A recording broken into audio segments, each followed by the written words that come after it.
Welcome, welcome, welcome, friends. OG Merpe here with you, ready to play some D&D. This is the first game, first world, first guys I ever played D&D with. These are we've been playing together for over a year now, so this is a home game. These guys were nice enough to allow me to start streaming this game, but it's not specifically a made for stream game. That's them pinging in the background talking about what they're going to do because they're in the middle of initiative order. So this is a big game. There's 7 players in this game. They're in the middle of a dungeon crawl filled with enemies that seem to be endlessly pouring out of sarcophagi. And so, this will be a little bit more action oriented that way and a little less action oriented in that most of this will probably be combat.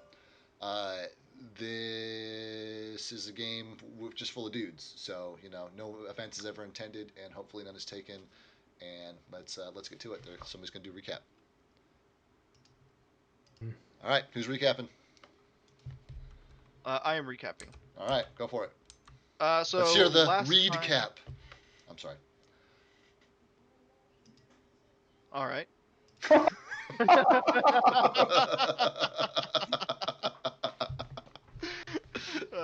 No, I'm sorry. Okay. Last time on D&D, we fought a bunch of stuff, killed a bunch of zombies. These two over here have just been the wrecking crew, standing on a pile of bones. We had Mr. Sorcerer Zombie. I don't know what you want to call him. Back here. Shaman? I think that was. I think that was Wilb who killed him, but he ended up getting paralyzed by the Dark Hand in the end. But when he died, Wilb was no longer paralyzed. He got transported over here, healed him. We said, hey, maybe we should try to figure out how to turn these boxes off. We proceeded to shoot at them, and then Wilb decided to go in and fly around, and he started scratching them, and it knocked this one out. He flew in the air, knocked this one out. There was a pile of corpses that towered up to try and stop Wilb, but when he shut this one off, that thing got turned off. So now I think he is trying to fly around and do the same with these other ones. Let's see. Yeah, real quick, while you're on that, specifically how did Wilb manage all of that? Like he attacked the pillars. There's an element in there. There's another layer. There's another layer there. And there was. Why don't you pick up? Well, I don't think he remembers. There was red runes that were overlaid over the blue ones, and I believe that they were like depictions of death, or the depictions of the god of death, or something along those lines. And Will has wings. He's flying around. Yeah, right. Will has wings. That. Yeah, that I missed the runes. Thank you. Yeah. Mm-hmm. When the sorcerer over here died, the two big baddie henchmen made their way over here. When they made their way over here, we found out that they are pretty thick boys. And then Simone cast mage armor on Reed, and Reed is now a thick boy.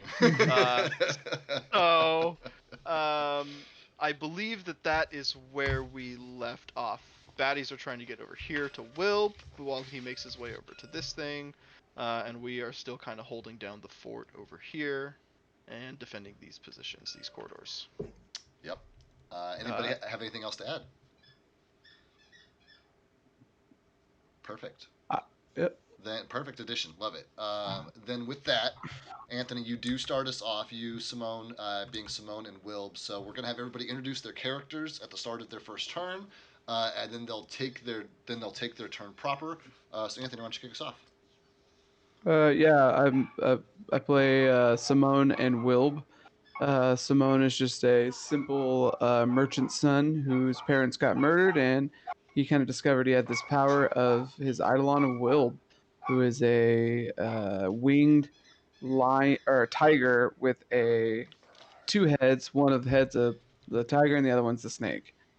And he's kind of like a cholo elf kind of guy. Like, doesn't really take a lot of shit from people, especially from Kythar.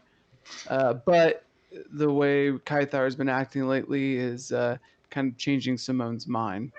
because recently he did try to prevent Ates from, you know, going into his death essentially. Wandering into the unknown dungeon. Yes, yes.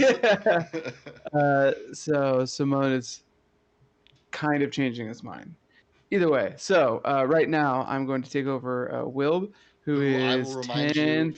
he's 10 feet in the air, up Yeah. against the pillar, and underneath him are two skeletons which are standing shoulder to shoulder, and a third skeleton which is like climbed up them and is within Hmm. striking distance of Will, but mechanically threatening the square, but like hasn't. It took all their movement to get up there, so he's not surrounded, but there are Yeah. like dudes around him. Okay. And then also, is that can Wilb still fly over him, or does he have to go up higher to try to get away? It's totally up to you. There's room to do either of those. Oh, he would try to. Will would 100% try to barrel through him, Cool. Yeah. especially if they're skeletons. At the tippity point of a skeleton pile, I would imagine that's the weakest. Uh, so can I actually?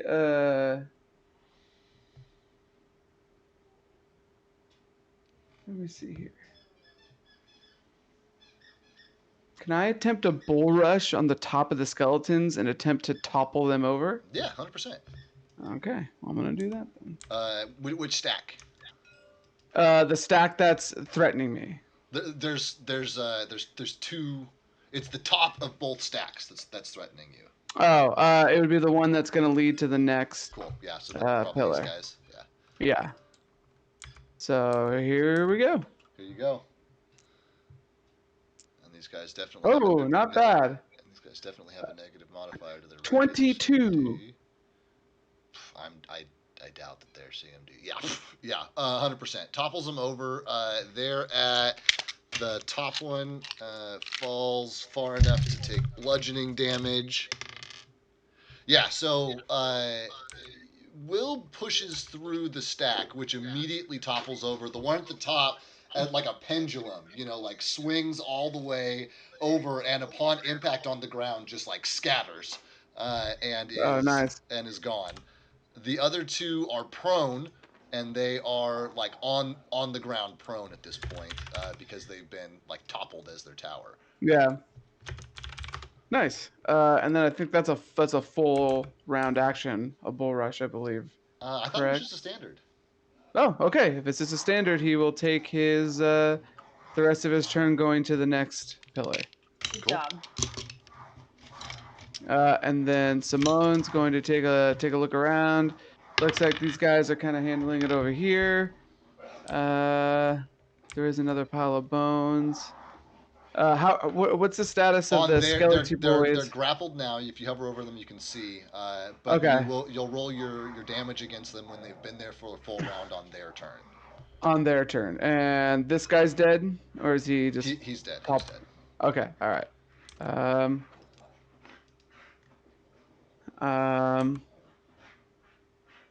I think Simone is going to reserve his action specifically for when if Will gets attacked.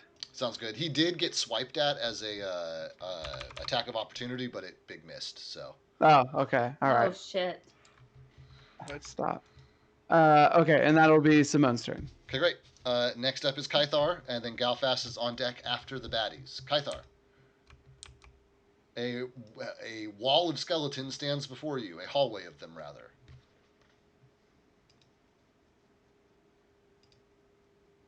You're muted, bud.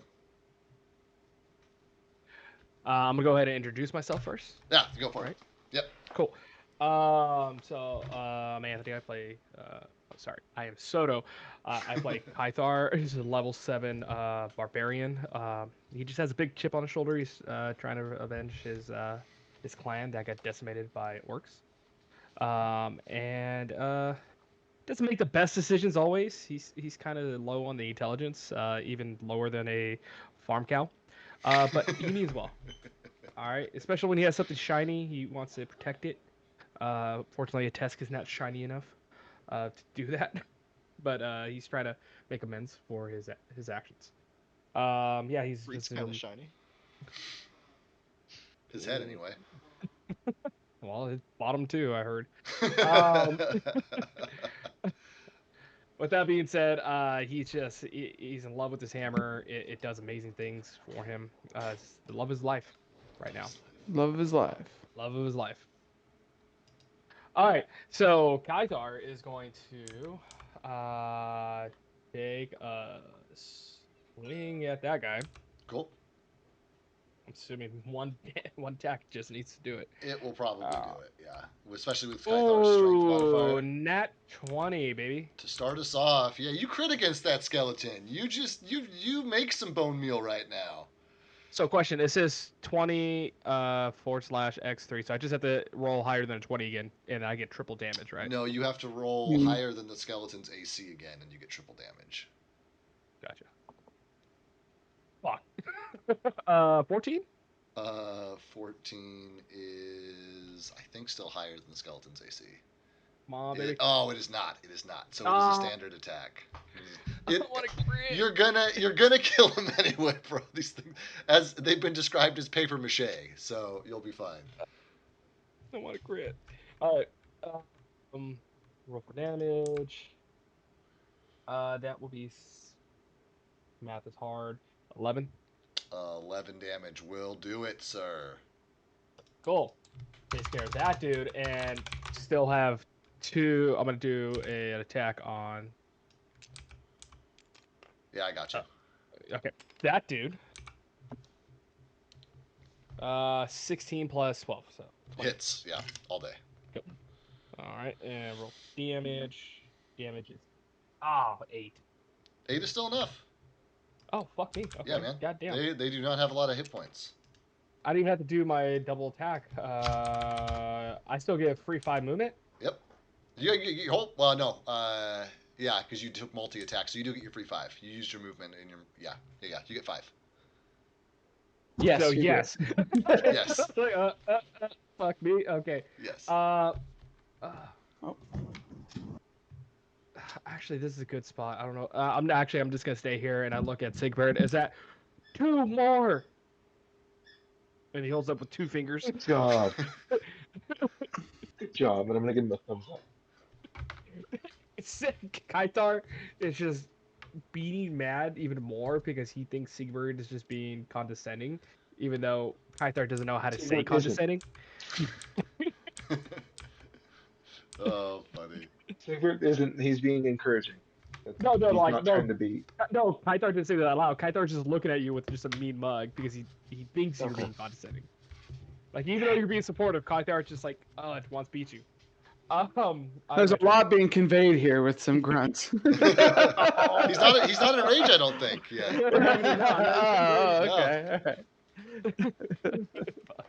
Okay. But he also wants to know that he's really close with you and he values your friendship.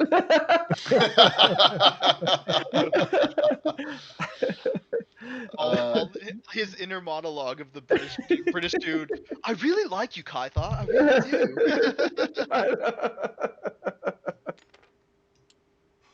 do. Sorry, David. No, you're all good. I gotta move all my dudes around anyway. So these guys file in, as they've been doing this seemingly, endless wave of skeletons, and these guys file in. New guys move up to where the archer is standing. One of them is an archer. Actually, a pair of them are archers, and they make their way to the middle position. The ones that were in the middle position move up. They're going to take 2 strikes apiece on you, fair gentlemen. I'm going to roll once here locally, and then once on here. So I've got Kaithar in front of me. Here's the ones for Sigbert. Yeah, I don't think any of that's going to hit. No, because my AC is 18. Yeah, we've got big misses on Sigbert. I've got one that might hit Kaithar. That is a... God damn it, where's his attack? That's a big 18? It does it. Okay. Is this the first time any of these guys have hit you? No, I've been hit. I've been hit. I'm about to say no. That can't be. That can't be right. Fucking 6 slashing damage. All right. And then we got a arrow shot coming in on Sigbert. Single digits, not going to hit. Okay. Flipping over to the other side. Roll your grapple damage, please, Simone. Oh yeah, baby. The skeleton that's in front of Reed is going to attempt to strike Reed, which I don't even think anything shy of a natural 20 can hit Reed at this point for these skeletons. But he does try. But he does not hit because he doesn't break 20, which I know he needs to do. What was it? Not even 20, so it's not a hit. No, none of them. You're gonna have to try harder than that, you bag of bones. I like this new version. It's the mage armor cockiness version. What was your damage there? 3 of them take 8 damage and 1 of them takes 12. Okay, 8 and 12 respectively are still enough, so you can add 4 more to your tally if you're keeping track. I am. I'm gonna be the I like silent, how this has turned into a loose competition. Everybody's just like, I like to imagine everybody just like mentally keeping track. Like, so maybe Simone's got like Simone and a Tesk have like a little piece of paper somewhere they're like tallying stuff on. Okay, then these guys are gonna come down the hallway. This is the 3rd set of skeletons who I've destroyed walking through the 3rd. Let me reiterate that 3rd set. If you say that in character, you're gonna fire Kaitar. Yeah, but how many's in a set? Really? Looks like 4. 4 to 6. Honestly, Kaitar already lost count. Probably. Or did Soto lose count? I am gonna plead the 5th. Alright, so did I. Am I the only one with my camera on? Dang. Yeah, I when it's a dungeon, I want to have it up, but I don't want to spoil the dungeon for you guys because I can see it. I'm stuffing my face. I'm stuffing my face right now. So I'll put it on. I'm insecure. Okay, all 4 of these archers in this room are shooting at Wilb. I don't think any of them hits. The highest of those is a 19. I think Wilb is at well over 20 at this point. Yeah, Wilb's AC for is 27. 27. Okay, I won't even What bother. the fuck? Reed, are you above 25? I'm 28. 28, great. So for you guys, if I don't even crack 25, I won't bother asking. But these guys don't really know that. They just know that there's a threat immediately here, and they're trying to take care of the closest threat. So these guys stand up. We've got another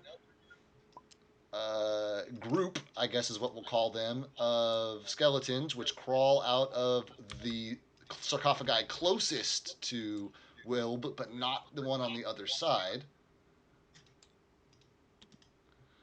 The leaning tower of skeletons scooches over, begins the same process of clambering up upon themselves, and they reform their 2 towers, each topped with 1 skeleton that is threatening Wilb, so to speak. But it takes all their movement to do all of that. The rest of the guys have just popped out and, for lack of better purposes, have summoning sickness.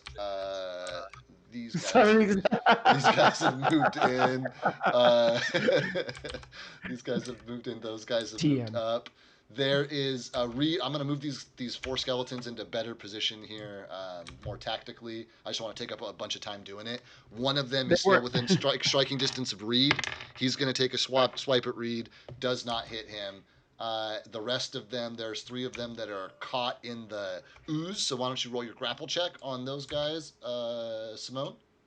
Okay. The tentacles? It's not ooze, it's tentacles. 24.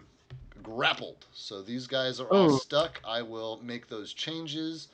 These guys are rushing forward. These guys are rushing forward. And that's it for the bad guys. Galfast is up. Ateska's on deck. Okay. So I play Galfast, the old dwarf.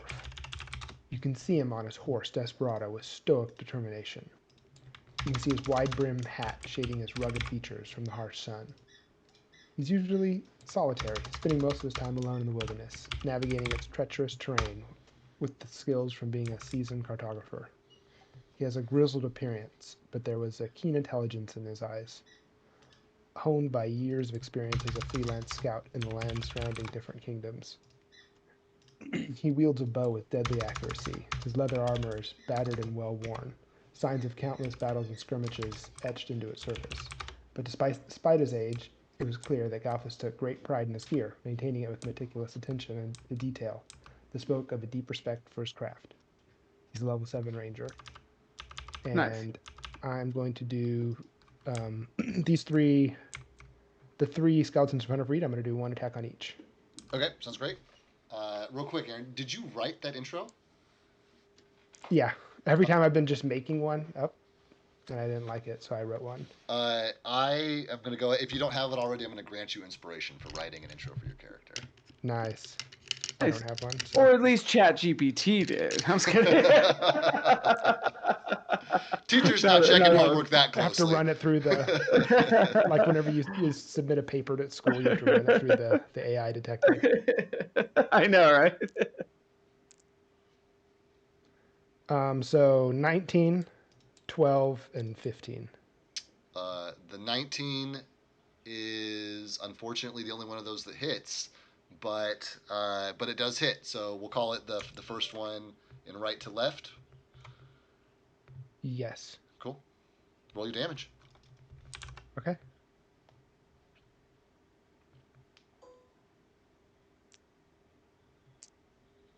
Max damage. 1d8 plus, I think 2, so Plus 10. your dex. 10 is enough, sir. 10 is enough. Nice. Are you just like putting arrows through skulls? Yeah. Sick. Sick, sick.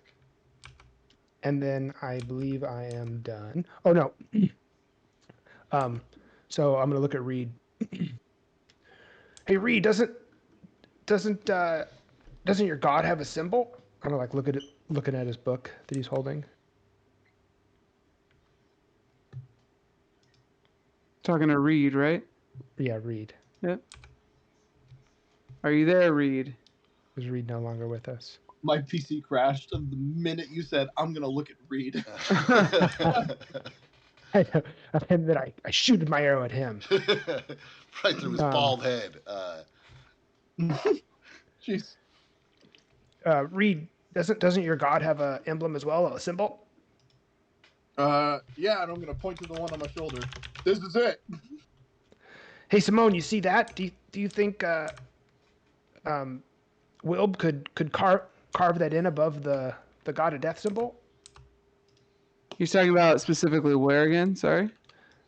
On the spawner, the enchanted poles. There's the god of death, and they're spawning skeletons, and it's crudely written over already ancient carvings. Mm-hmm. What if we put his little book symbol on there?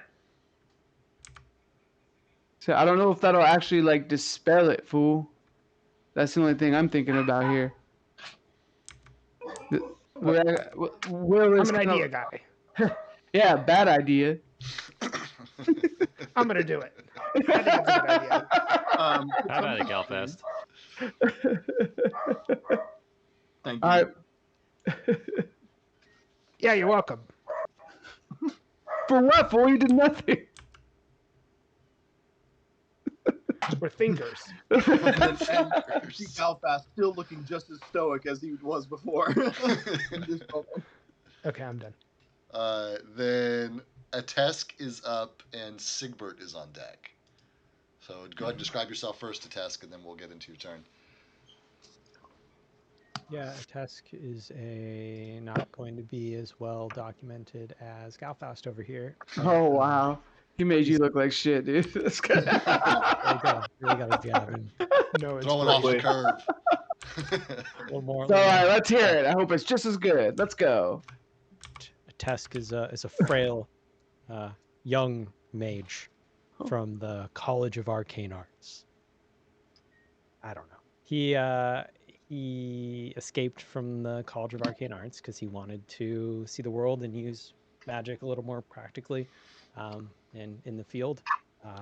Then he met up with this motley crew, and it's just been nonstop chaos since. He has like this dope ass crown that he wears. He's got like a cool reversible cloak thing. Generally, though, the rest of his garb is pretty unimpressive. He has a crossbow that he sometimes uses, and of course, favors using magic missile as a spell. All right. What are you doing with your turn, Tesk? That is a good question. I am going to summon Oh. Okay. Oh shit. in a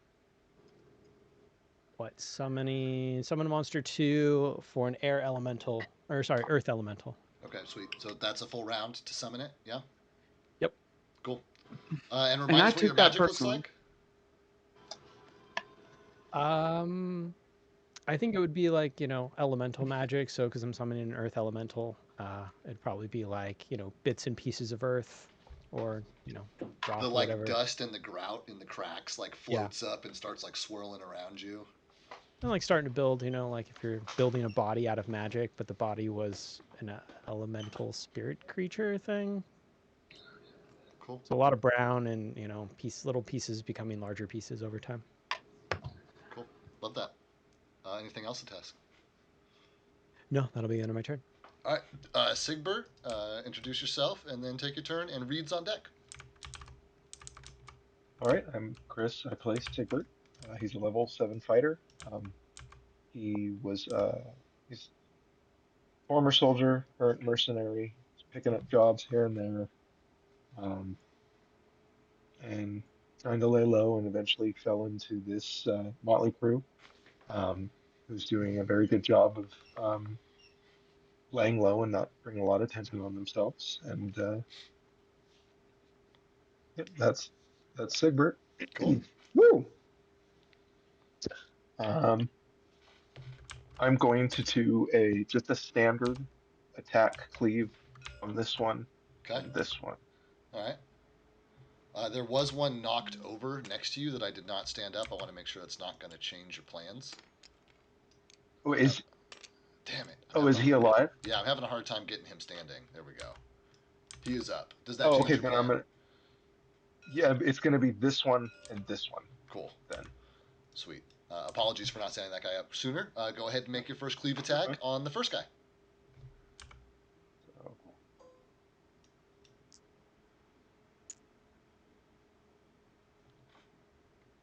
that would be 21. Ah, hits. So go ahead and roll your second attack for your cleave, and then we can roll your damage. So the second one would be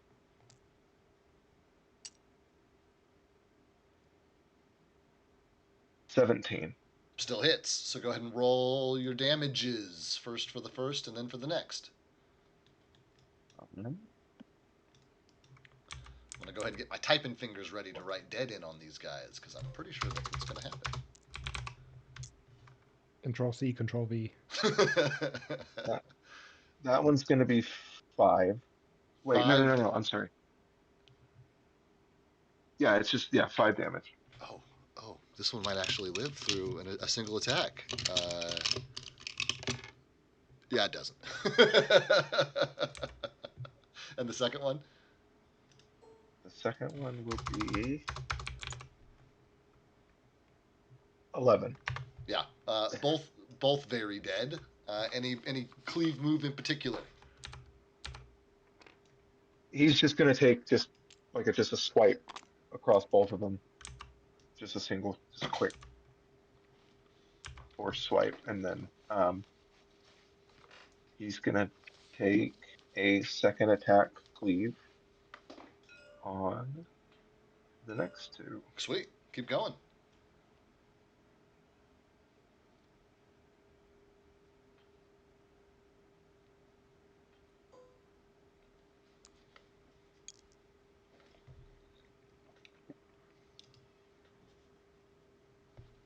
He's 17. 17 hits. And your second attack.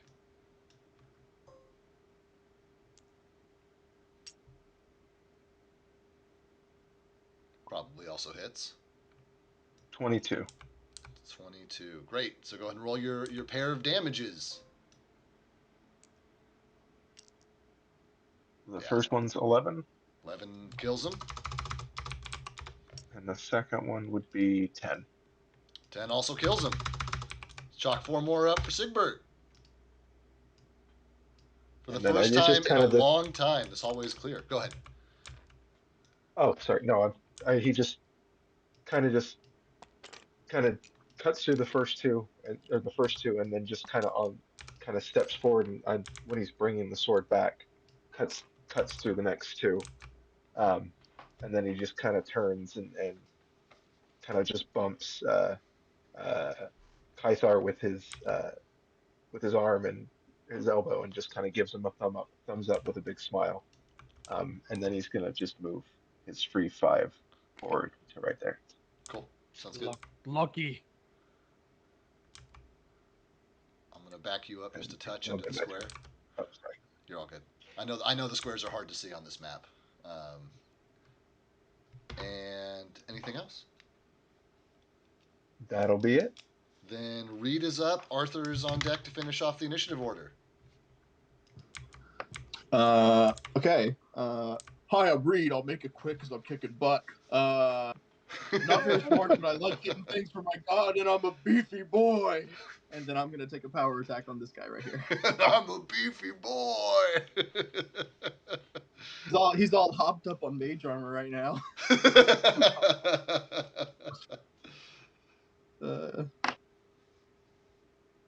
That is a 21. The number one Reed fan is in the chat. Thank you. And you hit. Yeah, you hit on a 21 all day long. I'm pretty sure you can't not kill these guys if you hit them. I'm fairly certain. That is a 15. That kills him. Okay. Let's see. Can I take a free 5 to my left and stand at the edge of the pool so in case anything walks by me, it has to make an attack of opportunity? You talking this way? Yeah, just like directly to my left, shifted. If you shift to your left, you'll be in the tentacles. I can't stand at the edge of it. That's You're already at the edge go. of it. That's where you are. That's Okay, why you're standing where you are. I will. I'll hold my next attack for if anything comes by me. Okay, sounds great. As a power attack. Sure. Okay. I'll be done. Arthur is up. Simone actually, on deck. No, go. I had some flavor for you. Because I'm all hopped up, I'm gonna like point my sword at the the skeletons coming down the hallway and say, Iomade will cleanse your soul, and I'm gonna roll for intimidate on that. I know it may not do anything, but I also want to remind everybody that they have +1 to fear effects. Woo! I was about to say, I would like to try to intimidate. I don't know if you want a roll or not. a good DM will not ask for a roll when there's no chance for success, my friend. Cool. These guys are driven singularly by something that cannot be intimidated. Yeah, and then I'm done. Great. Then, but the rest of your party, because I think I gave that to you last time. I think I gave your party your intimidate. Didn't intimidate the bad guys so much as it like bolstered the party behind you who like saw you being so brave in the face of all the undead, and they have a Correct. +1 on their next save against a fear effect. So that is cool. And then are you done? Yes. Yeah. All right, Arthur, introduce your character, and then we'll be at the top with Simone. Woo! Hello, I'm Stover. I'm playing Professor Arthur Struva. He's a level 7 gunslinger, and he has a professorship in experimental firearms and black powder. He used to load cannons and fight different skirmishes on the high seas, and he's after a family heirloom. So That's Arthur. Great. He's going to take well, first of all, he's going to ask the DM. DM, can we see into this room where the green arrow is? Arthur does not have dark vision. Is he holding a torch? He has his light from a Tesk on his pistol. And he... Yeah, I will say that as your one free action that you're allowed in a turn, you can like flash your pistol that way and shine your light and look, which would give you would give you dim light up to 60 feet in, so 5, 10, 15, 20, 25, 30, 35, 40, 40, 50, 55, 60. You can see just about to the edge of where these boxes are, but from where you're at, you can probably only see... Yeah, you wouldn't be able to see any of the pillars. You would be able to see all these skeletons in the front part of this room, though. Okay, Arthur, seeing one of the archers, understanding that he too has range on him, he's going to take a shot at the guy. Okay, great. So 5, 10, 50, 20. That'll be between 40 and 80 feet, so I'll just go for 80. Yeah, the number represents the maximum allowable shot, within that range. So, yeah, 80 I think is appropriate. Okay, for the first shot, that's 22. Well beats their AC, yeah. And then the next shot is going to be, let's see, that's 15. So, same skeleton or a different one? Same one. Okay, a 15, you are not within 30 feet, though, correct? So I'm at 80 feet. Okay, because your touch AC thing only kicks in within 30, which is important here because 15 just misses the AC. But the first shot does hit, so roll your damage. You may not need the second attack. These things are a little shrimpy. Yeah, that's a 10. 10's enough. 10's enough.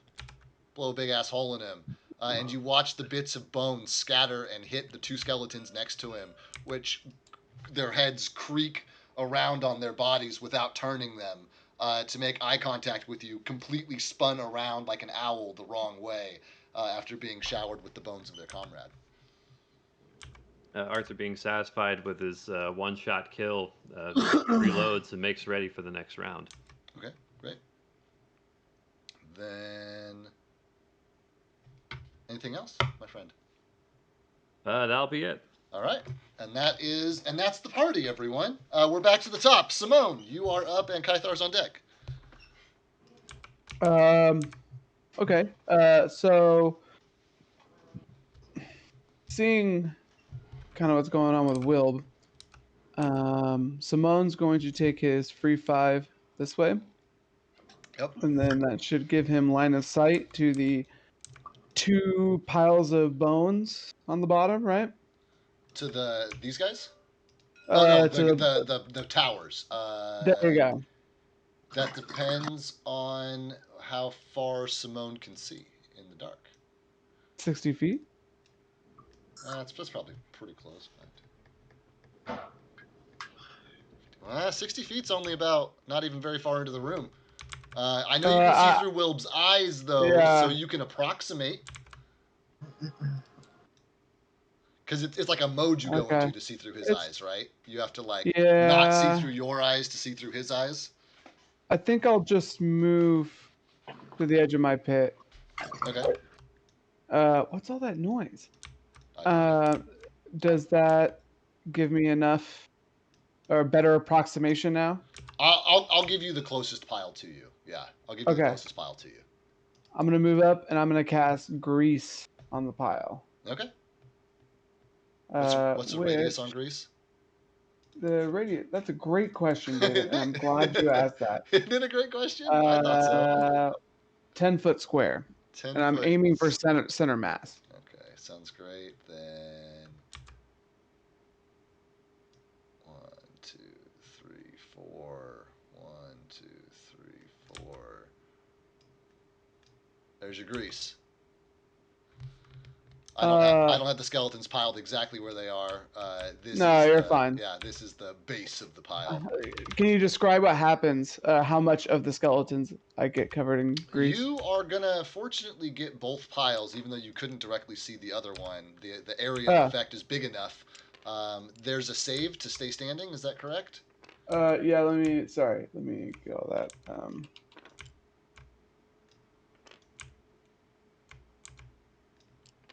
Okay. Says covers a solid or layer with slippery grease. Any creature in the area must take a successful reflex save, and Reflex the save. DC on that is 17. You know what? That's an easy one to do. In game, pile closest to you. Does not save. Pile farthest away from you. Oh, it does save. So you cast grease, and from your perspective, you can see really just like you can't even see the base, the floor. The like skeletons and this other stone box are in the way, but you can see this big tower. You cast your spell and you watch it immediately start to like waver back and forth, and then it does end up toppling back in towards the room, like away from the pillar, which causes. Damn it! I want the D6. Which causes the skeleton on top of the pile to hit the ground and break again. You're getting high rolls on your damage, and so. Nice. Okay, hold on. I've done something terribly wrong here.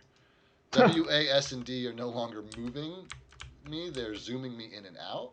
I'm not sure what I did to deserve this. I don't know that one. Okay. Maybe tab out and tab back in. Okay, that's a good call.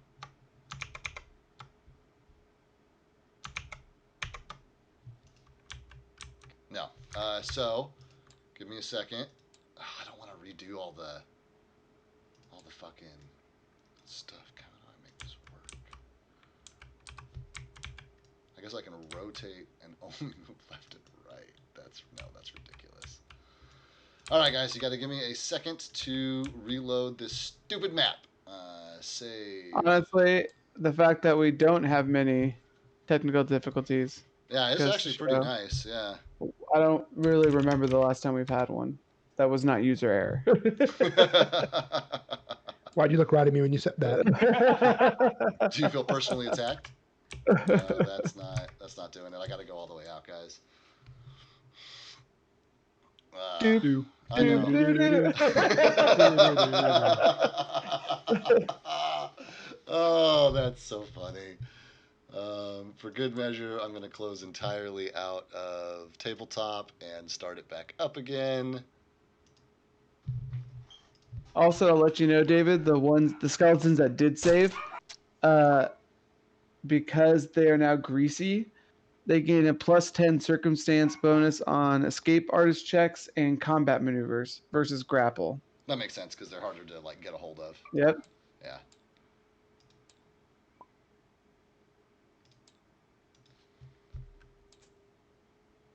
Okay, we're loaded back in, and Wasta works now. Okay, I'm gonna wait for all of you guys to get in the game, and then I'm gonna go through and touch everyone so that you can all be seen.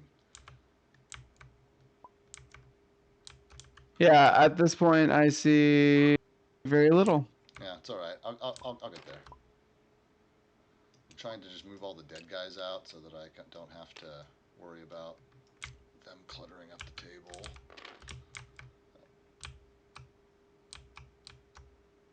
I feel like that's a testament to just how many dead guys we've killed. I mean, no joke. I mean, I will basically be able. I've recycled a few of them, but I should basically be able to tally them up when we're done here. You guys are easily like 2 or 3 dozen bad guys in at this point. So, congratulations.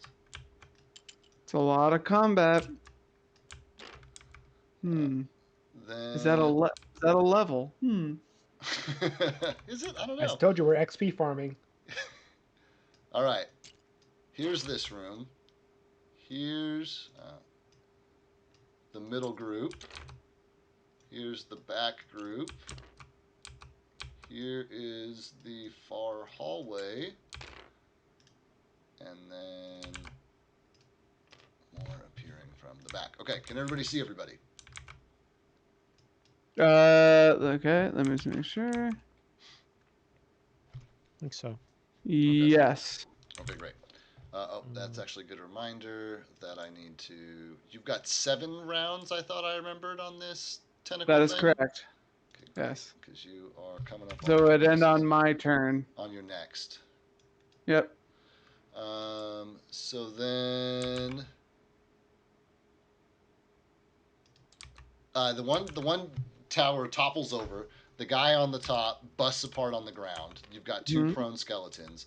The other one is now covered in grease, but you can't see them super well anyway. But if you were to flash to Wilb's eyes, it would be very obvious to you that they are now soaked in that grease and were, in that range of attack.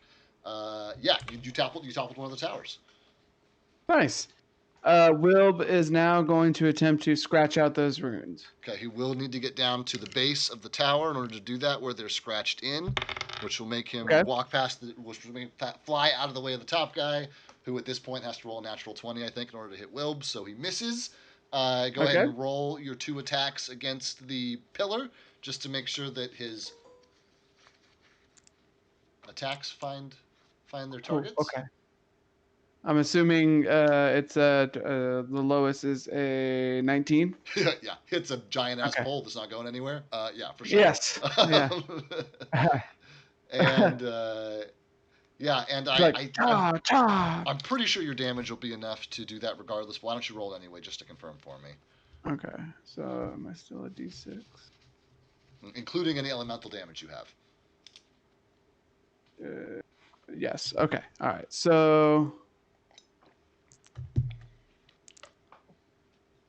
that's 11 plus 8. So 19 plus 7. So what, 25? Yeah, more than enough to scratch those 2 runes out. I will note that by dotting the pillar, indicating that the lights which they are emitting have flickered, sputtered, and gone out on this pillar entirely, leaving one pillar in this room still glowing, and quite a few skeletons. Can Wilb attempt to gain some altitude? Yeah, he's got more movement. Yeah, so he's going to take some altitude, and I'm assuming some attack of opportunity. Oh, and a natural 20! Wow. So... Oh my god, and a second natural 20. So that's going to actually confirm. All right. Okay. There you go. Wow, this is going to be quite the red letter day for this skeleton man. I know. Bring me all your damage. Oh, and he maxed it.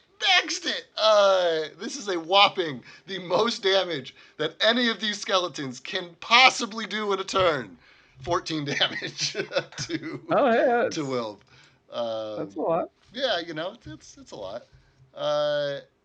As one of them basically just kind of swipes at Will and gets him right in his rear haunches as he begins to take altitude and fly away from the one at the bottom who got a pot shot in while he had his back turned and was swiping at the runes. You hear an echo from the next room.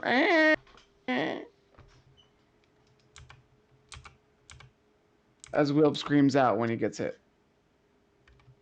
And his unsympathetic party says nothing. Nothing. Wow. I'm focusing. Look, we all got a job. Anything else, Simone? And that'll be my turn. Okay. Then Kythar is up and Galfast is on deck after the bad guys. Kythar, what's up, bud? What up?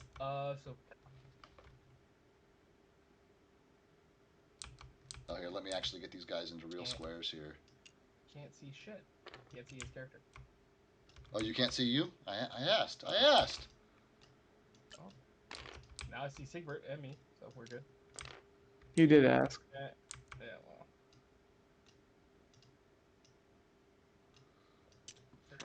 Fucking boxes.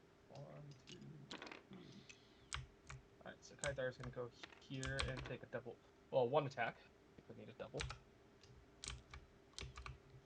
Am I the only one who can barely hear Soto? He's a little quieter, but it's not barely. That is 23. Hits. Yep. Damage.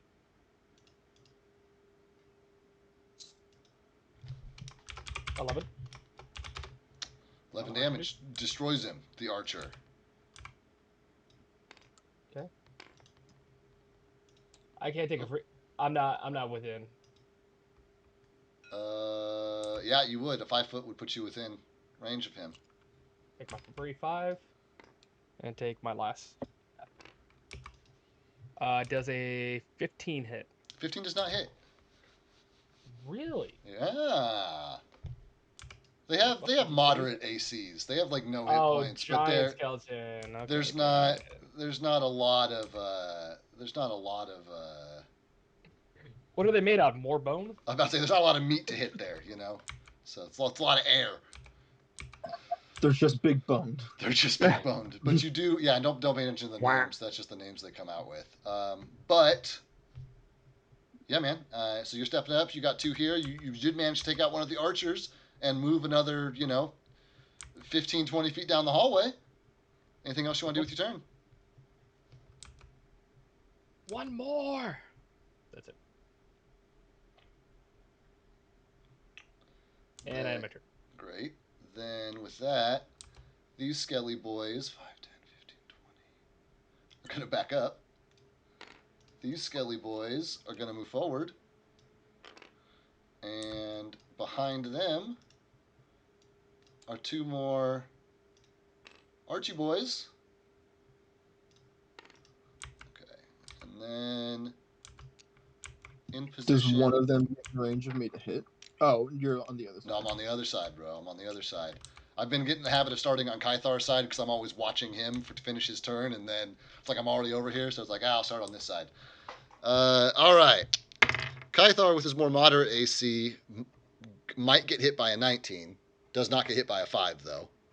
Gets hit by the 19. Okay, great. That is 7 slashing damage, high roll.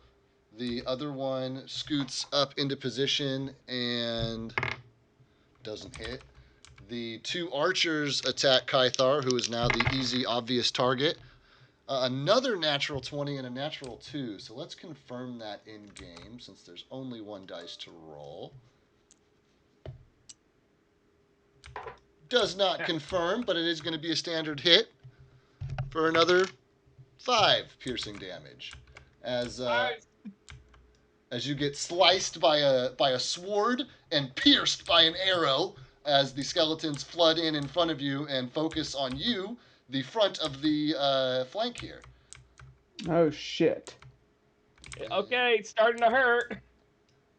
Then these guys moving up into Reed's space. Simone, roll your damage for your grappled enemies, please. I will. It's 3 of them, right? It's 3 of them, yeah.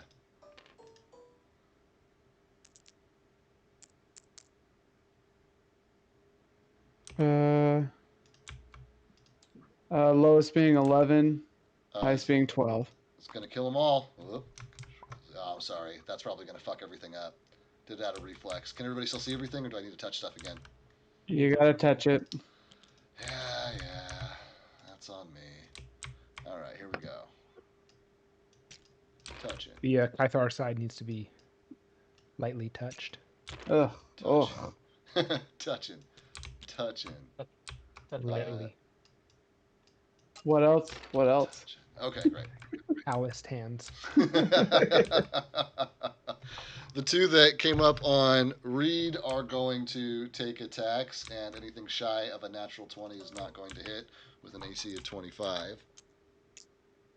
Yeah, that's a big fail. These guys. I also have a held power deck.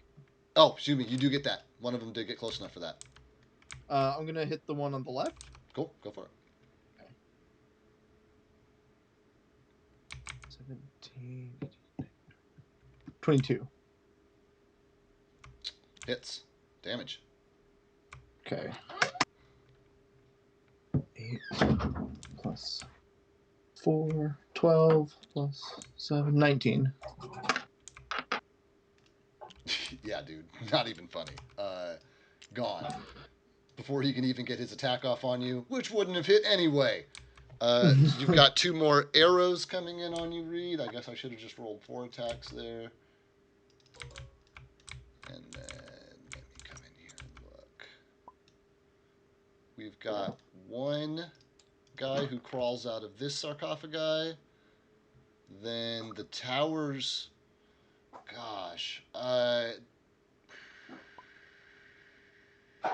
Yeah, the towers just try to they do their best to reform, so they have to roll new saves, right? Because they're moving, or I guess one of them isn't moving around; it's already in place.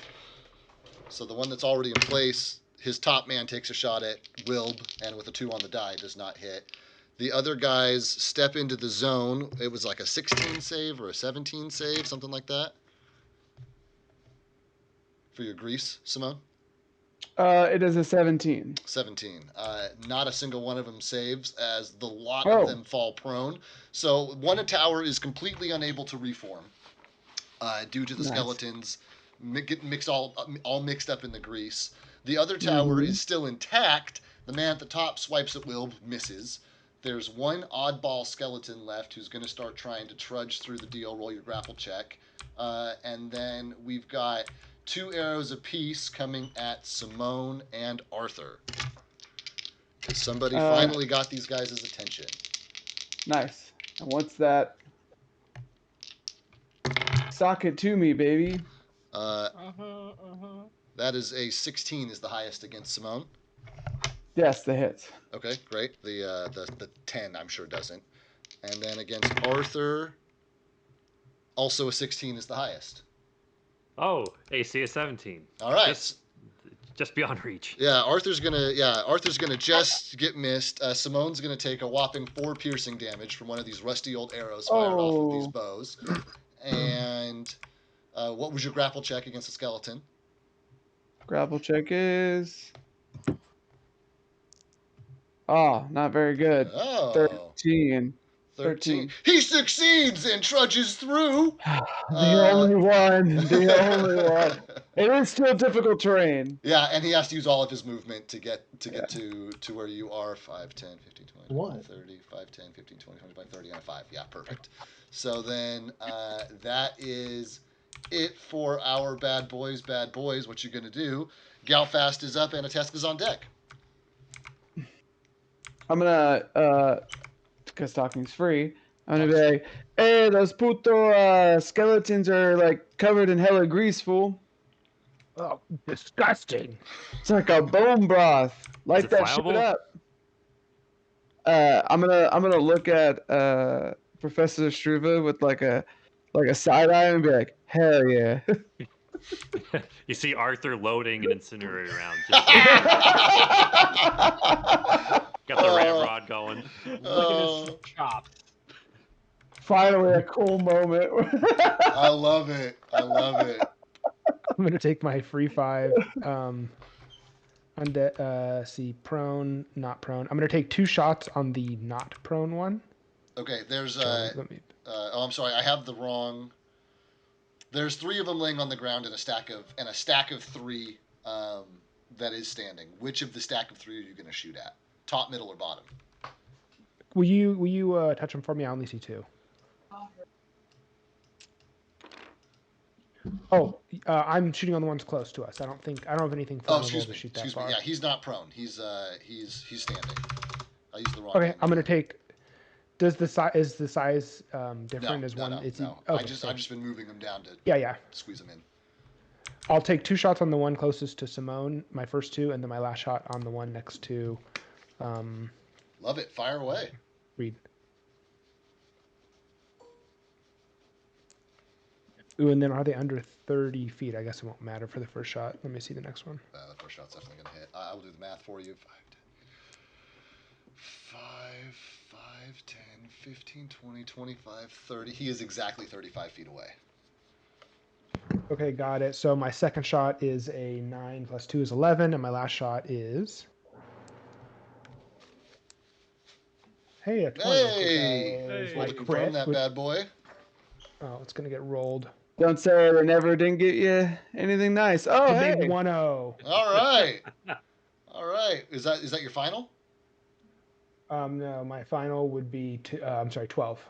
12 does not confirm. So you get a standard attack on him. A standard attack on each. Was that right? Yeah. So Well, one your on this guy. highest stab is a 2? No, because it's his No, third I'm- shot on a rapid shot. I'm doing rapid shot, which gives me.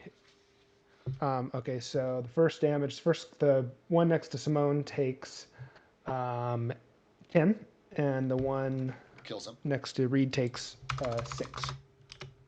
6. Yeah. Well, that leaves. Oh, 6 will leave him alive. And for the first time in maybe the whole combat, one of these skeletons is on death's door and not just completely gonzos. What does a skeleton on death's door look like? Like a single arm crawling in? He's literally, yeah, like he's hopping on one leg, no rib cages. The head is at this point gone because you like nailed him through the head. And he's basically like he's like a pogo stick basically at this point. Running around with a looking weapon, for his with head. a weapon. I'm over here. He's got he's just like, it's an axe just Oh, wildly God. flailing. I'm over here. His head's over there. Trying Over here, you idiot. trying to talk it back. No, your left, not my. No. Or the body of the skeleton's like bumping into the wall. I want to do a perception check. I want to look at the 3 stone figures in the middle here. Yeah. I'm looking at how stable they look. You know, does it look like they could survive another 1,000 years, or does it look like a couple of beefy boys leaned on them, they could fall over? Beefy boys. Now you got Joe's attention. We got a few beefy boys Hey, up here. No, hey, with your modifier, what's your final? Notice unusual stonework is at 14, so it's a 15 total. That's why you stat into skills, because even a 1 will turn into a 15 on a skill check. And on a 15, Still sucks. I'm about to say it's not great. But, it's not great.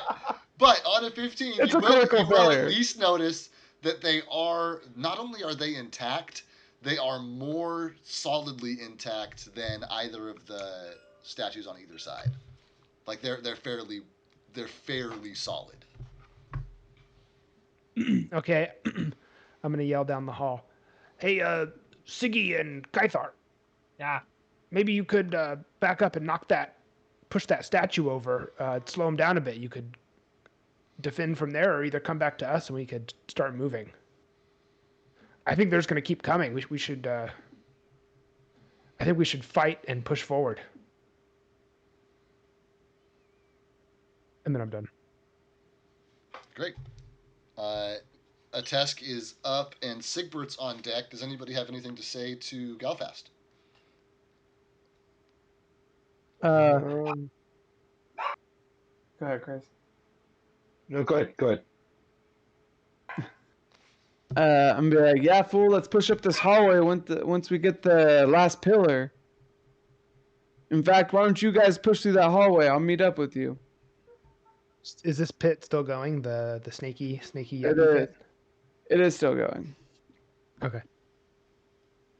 But yeah, fool, but it's only gonna go for like a few more seconds, like literally. And but once we get that last pillar, fool, those bones just like fall apart. Bones, huh? That's all they are, fool.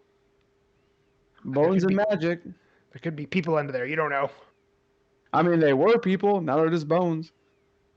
I've got bones and magic. That's what you'll be one day. Magic bones. Yeah. A test. Whose turn is it? It's a test, but Galfast like brought up a course of action, so I wanted to at least give you guys a minute to talk about it before we just like moved on to the next combat order. But a test, you are up, and Sigbert's on deck. Okay. I'm gonna finish summoning my Earth Elemental. Great. I guess I should have been looking for a man for you this whole time, shouldn't I? That's fine. Can I? So he needs to occupy a space right next to me, right? Yeah, I think so. Can he occupy like any one of the corners, like a 3x3 grid, or does it have to be like directly in front of the ground, or how do you want that? Joe, Jesus Christ. That's pretty loud, bud. Oh my god, I'm so sorry. I thought I was on mute. This is a children's show, Joe. It is definitely not a children's show, Sorry. but it does break Sorry. the immersion a little bit. We just look over to Reed, pulls out of his armor. Because Oh Reed my right now is like Reed is in like Super Saiyan mode. He's like hyperventilating, fighting this like one skeleton in front of him, oblivious to everything around him. Is that where the water bubble comes from? Yeah. Oh my god, I'm so sorry, guys. I thought I was That on was mute. hilarious. You're all good. As a matter of fact, let's make a little clip note here. Oh. Yeah. Oh yeah, I'd love to. I want that to go viral. I stole your clip. No, it's a joke. It's a joke. Okay, so here's your man. Put him wherever you want. Right. That's as small as he gets. I know he's actually Or size small, woman. but that's as small as that thing gets. That looks like a fire elemental too. And then because he has burrow, so he can go through stone. Okay. So I'm gonna have him go his full. Basically spawns in the wall. And then Okay. he'll go his full. He only has 20 feet of movement. Okay. Yeah, burrow is usually slower than regular. Oh no, just in general. Oh He has yeah. 20 feet of movement. Yeah. So I guess he'll get that far. Okay. Still in the wall.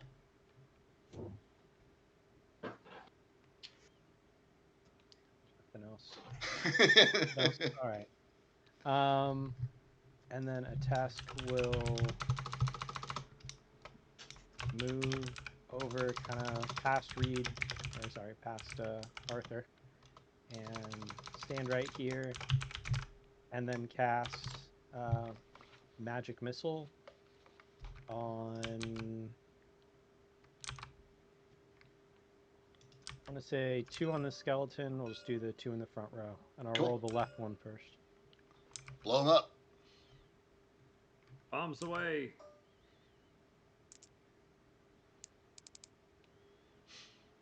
That's going to be 8 damage to the left one, 8 will do it. and 7 damage to the right one. Will do it. All right. And I got 2 of those archers. I'm ready to go help out Will. He sounds like he was in trouble. Oh, somebody does care. Oh wow. Surprising. And that's the end of my turn. Great. Then that was a test. So Sigbert is up and Reed is on deck. So Sigbert's gonna shout to Kythar, "You want to help me knock over this statue and try to get a move on in this dang place?"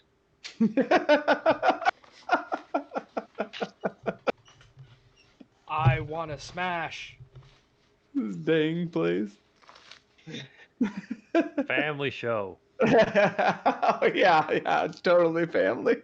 I think that might have been. I think that might have been a character thing, guys. Actually, but Kythar has replied with, "I want to smash Sigbert." Yeah, sorry. I think Okay. that's me agreeing. Let me translate Dominese. Yeah, he wants to help.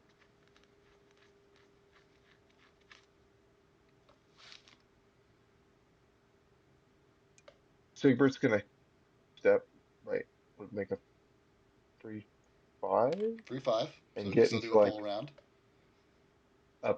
kind of get into a place close to the statue, like kind of behind it, and start pushing to see if it would knock over. I don't know if that would be a check or a. Let's see here. Why don't you? So your strategy is to push it over. That's a strength check for sure. Yeah. Yeah. Oh. Well, I'm just kind of checking to see if I was to base, not like I'm not intending to fully push it over, just to see if it's something that might be able to knock over by myself, or I would Roll a need help. perception check, and we'll call it a tactile. We'll call it, it's the feel part of look, touch, see, and feel. Smell and feel, rather. Um, as you're kind of like rocking this thing, looking at it, putting your weight against different points of it. Final of 7. Yeah, on a 7, Sigbert is not sure if he can knock it over on his own, but he's pretty confident that him and Kythar could knock it over.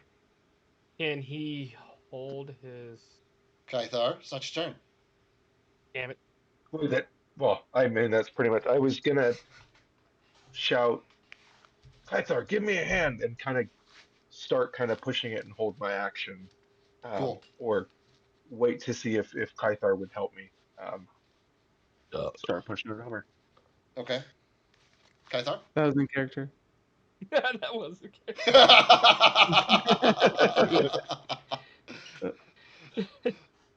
I'm not going to ask for the roll yet, Sigbert, but you will get one regardless of whether or not Kythar decides to help.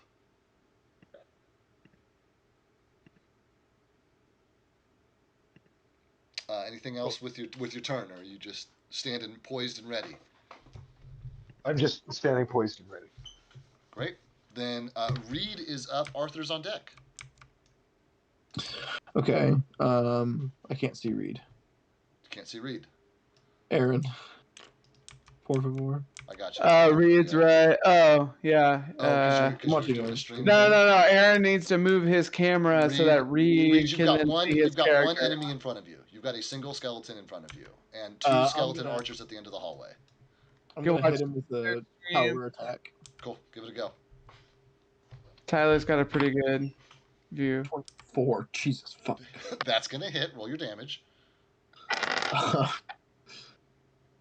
Where's my Actually, D8? There I it is. shouldn't bother because he's on death's door. This skeleton is literally barely there. He's gonna be cast either way. So everything in Reed's head right now is like anime. So you're gonna. Jeez.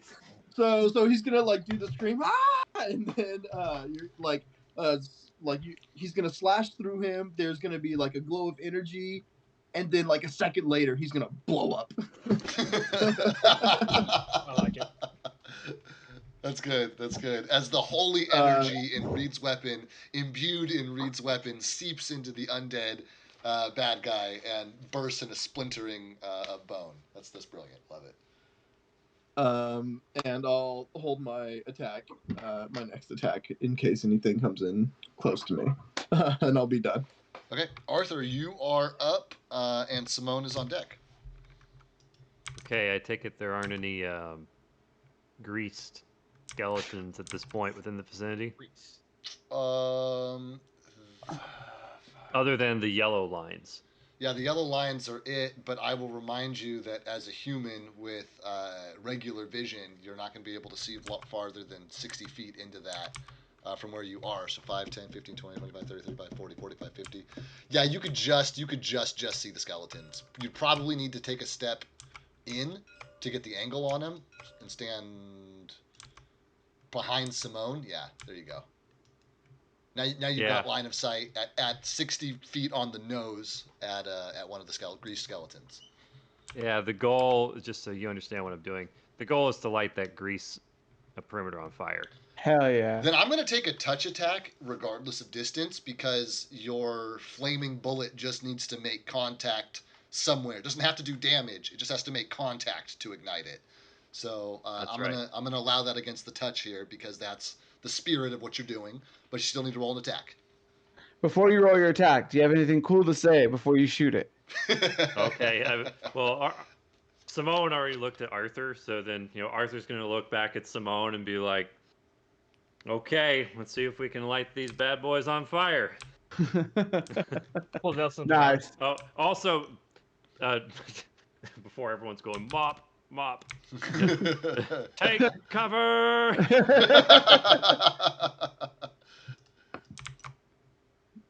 Yeah. So okay. here we Here go. we go. Oh, All right. yeah, that's a 19. A 19, sir? A 19 beats their touch AC, and the entire pool of grease goes up in flame. Whoosh. Whoosh. And a 19 is also enough to actually honestly do damage to the skeletons. So go ahead and roll your damage, because you What die would you like? just your regular attack plus your fire, your d6 of fire. Okay, got it. And these guys are going to take a Oh, d6 max of fire damage, on 13. their turn. Yeah, so that is going to, and Well, that's plus 13 his plus your D6 of d6. fire. Yeah. Oh, well. 14. 14. Yeah, dude, just incinerates the shit out of it. Like that skeleton in particular, just like completely just shards of flaming bone, right? The rest of the skeletons ignite, which are like coated in this grease, and now you guys can see the room quite well because you have Woo! created a light source back here. Hey. Hey, there's Wilb. Since so can I give the professor a fist bump since he's so close to me 100%. for that 100%. shot? All right. I'm gonna stick my fist out and be like, "Nice shot, fool." You got it, man. We gotta save Wilb. Give him a fist bump. Hell yeah. Hell yeah. You Reload. guys are turning into a team. It makes me so happy. It's all coming together. Simone is up and Kythar is on deck. So seeing the bits of bone literally on fire all around Will, he first goes, "Ah!" because he had dark vision on. As his, Yeah, you take your knots off. as his eyes adjust to the light now. He looks around and attempts to go over to the next pillar. I don't think there's any of the skeletons around him right now. There was a standing pillar, I guess. I should roll a reflex save for him to. Oh yeah. Yeah. No, it toppled when it went up on fire. Yeah. Okay. Everybody's on the ground. All right. So he's then gonna fly over to the last remaining pillar and make his attacks. Give him to me.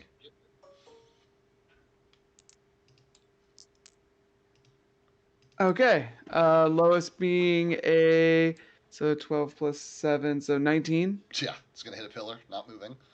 Yeah. And Wilb's, I think, base damage is enough that he's gonna be able to do enough damage to the pillar regardless to be able to swap out the runes. And the pillar futzes out, and and as the last skeleton climbs out of the box, there does not appear another arm behind it, as has been the endless flow of one replacing another since you guys first laid eyes on these things. For the first time, there are skeletons in this room that are still, well, I'd say standing, but half of them are on the ground, that are still animated, but there are none flowing out of these boxes. So Simone's gonna be like, "Ah, fuck. Those puto skeletons are like still marching around in unison." So there's either more boxes or we just gotta kill all these ones. I like to think that's that's it, in character. There's either more boxes, super confidently, and then Canon.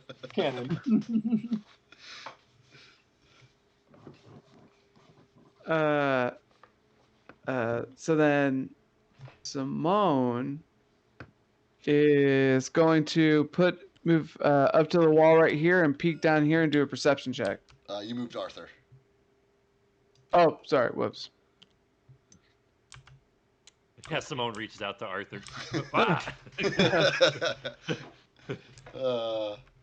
Okay, 19. On a 19, you can see that more skeletons are coming around this corner and filling this space, as has been the continuous trend. There are 2 skeletons there now, but you can already see feet, arms, and weapons coming into view of another, 2, 4, 6 skeletons. You're not really sure from this distance because they're on the opposite side of the wall, but there are definitely more coming from this chamber, as well as 2 which are taking aim down the hallway, presumably at Reed, but you're not sure. Yeah. I'm going to cast Grease. Okay. Specifically, oops. Is this a? Is this A 20 feet 10. right here? This is 15 feet. This is 5, 15 feet. 10. Oh, okay. So you'll have to. You'll But have. I guess in the box of where the archer skeletons are Do right you now. want the extra side to be on this side or that side? Because you get an extra square on one side. Okay. The side that where the skeletons would be coming Yeah, from. that's what I do too. But I wanted to ask. Of course. So I'm gonna cast it. How many rounds for the grease? Grease. That's a very good point. It lasts for 1 minute a level. 1 minute a level? Oh yeah, that's not going to matter because you guys are. Yeah. Okay. Forever for the purposes of combat. Got it. Yeah. Then they're going to make their reflex saves as the ones that are standing there. Oh man, an 18 or natural 20. They both save. Oh shit. Yeah. Well, they're covered in grease. They are covered in grease. That's all that matters. That's all that fucking matters. I'm back. I got the putas down the hall. They're covered in grease too. Yeah, A-Task, you're up. And then I'm gonna look at A-Task and be like, I feel like I'm using this spell a lot, so I'm sorry for making fun of you for magic missile. It's okay. We got to use the spells we're good at. I get it now. And that'll be my turn. Oh, I don't Such have growth. anything else light on fire. That's fireball. That puts Kythar as up next. As a reminder, Sigbert has just implored you for help with this statue. You do, however, have a bunch of skeletons in front of you. What would you like to do, Kythar? You could start winning the game, or you could help Sigbert. I love how this is Kythar's moral dilemma.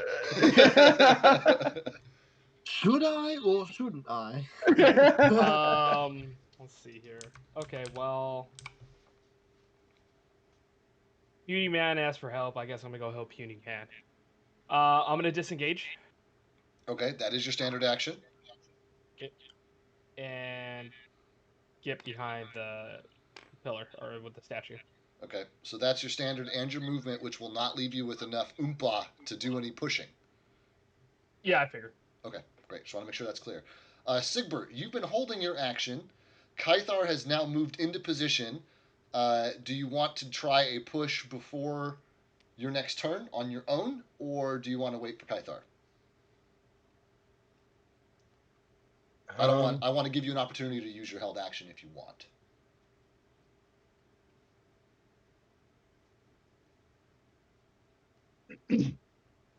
I'm gonna try to give it. I'm gonna try to give it a little push right now. All right, roll me a strength check, please. By the way, the tentacles are gone. Okay. Yay! Oh! That would be a 22. So you got one of them fancy belts too, don't you? Yes. There you go. Wait, hold on.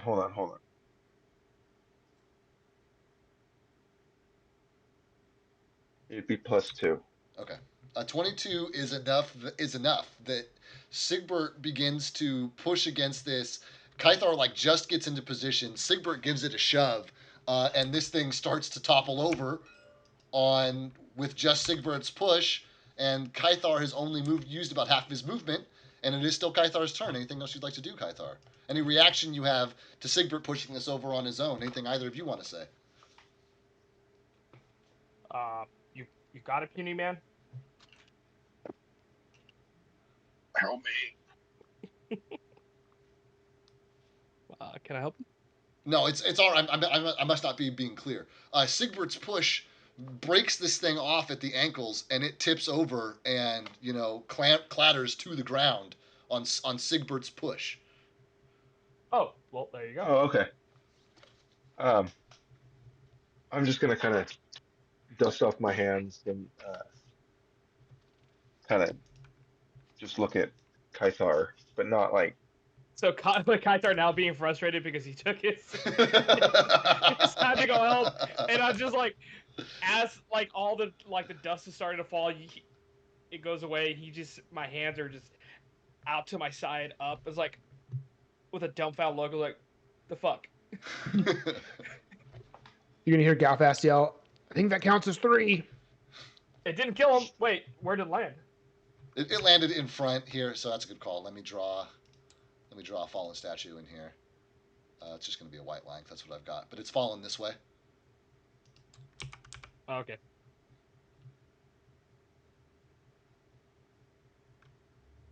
In my turn. Okay. Oh, Kaithar? Or Sigbert, sorry. Excuse me. I'm just gonna say, now let's start making our way back to the group. Okay. Okay. And if that's it, Kaithar? Yeah, no, I said that's my Cool. turn. I just want to make sure. Yeah. Then that does bring us to the bad guys, who are going to move up. 5, 10, 15, 20, 25, 30. Perfect. They are going to basically clamber up and over the fallen statue. It does count as difficult terrain for them. Putting them on orange. Soda, would you move your hand, please? It's small for you. It's big for everybody else. Then 1, 2, 3, 4. Okay. They are going to take 2 attacks apiece on Sigbert and Kaithar. They can certainly try. Yeah, I'll move them around more correctly here in a minute. Sigbert, your highest is a 9, does not hit. Kaithar, your highest is an 18.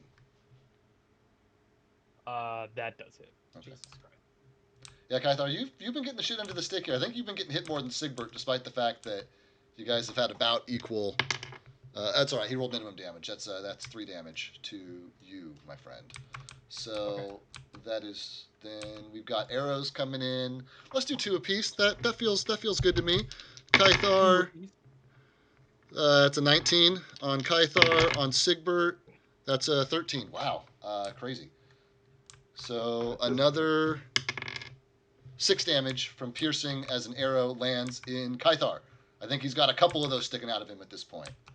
Yep, and more reinforcements show up from the hallway behind the skeletons. There's 2 of those guys and 2 of these guys. All right, that's it for this hallway. Our boys in the grease are probably going to just take a step forward out of the grease. Okay, so in order to move in out of the grease, they have to make a reflex, right? I have no idea. Creature walk within the. Oh, never mind. Since they succeeded, they can. It just becomes. You can only move half your movement speed. Yeah, I'm about to say they only took a free 5, so they're square. Yeah. Okay. I am going to need to roll for a grip of dudes who are going to roll into that space, though. But first, we've got 2 arrows coming at well. I'm in cover. Coming at a Tesk. Or where those arrows are going. Oh no, he's Does he get they partial hit. cover from me? What's that? Does he get partial cover from me? Do you have your shield out? Are you protecting him? My shield. I have my shield, but my shield is not like in a defensive position. Then no dice, my friend. No dice. Fair enough. Oh fuck. That's a 17 is the lowest of those 2. They are all going to hit. Okay. I just wanted to make sure. Just want to give you a chance, man. Do your thing. That's a minimum and a maximum for 11 damage total.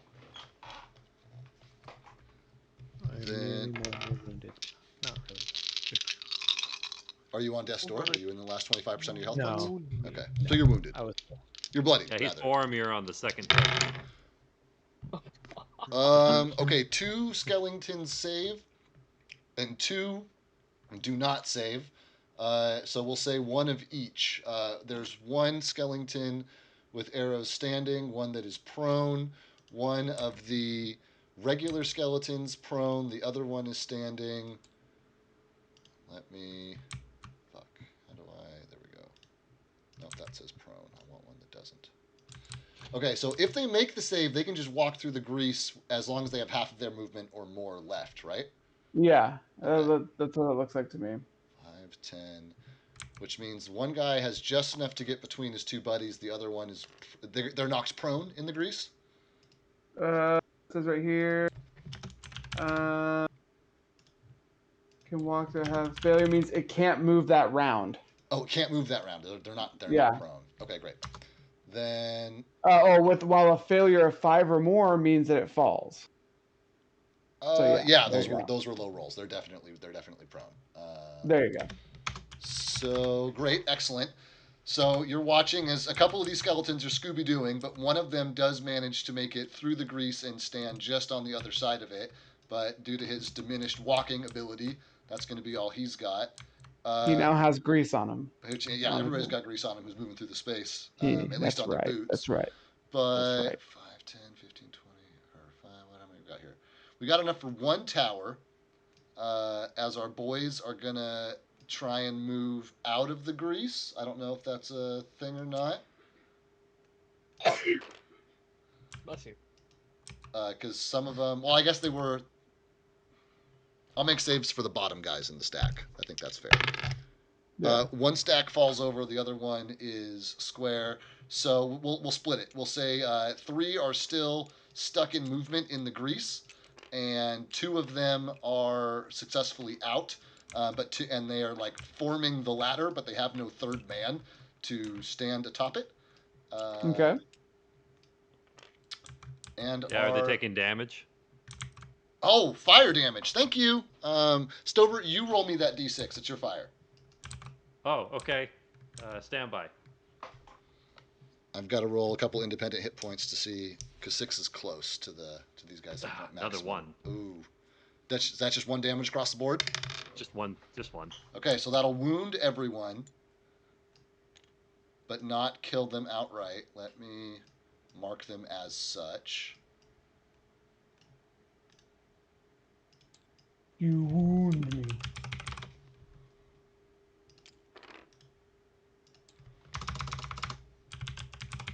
All right, and that leaves 4 archers, 2 of which are focused on Arthur, 2 of which are focused on a Tesk.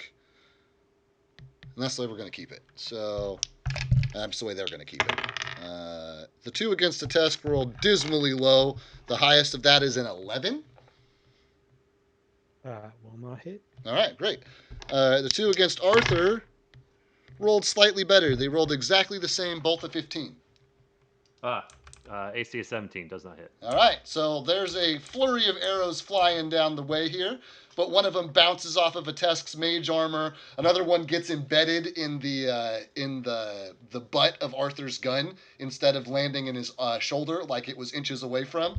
But you guys remain unscathed, and that is it for the bad guys. Galfast is up, and a Tesk is on deck. Okay.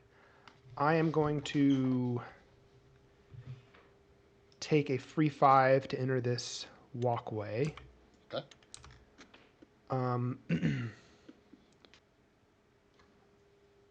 Hey Simone, did you stop those pillars? That's right, fool. But the skeletons that were risen are still risen, fool. Wilb is Well, gonna you try to should clean 'em change up. that, don't you think? I mean, Obviously, right? The next question is getting deeper into this fucking place.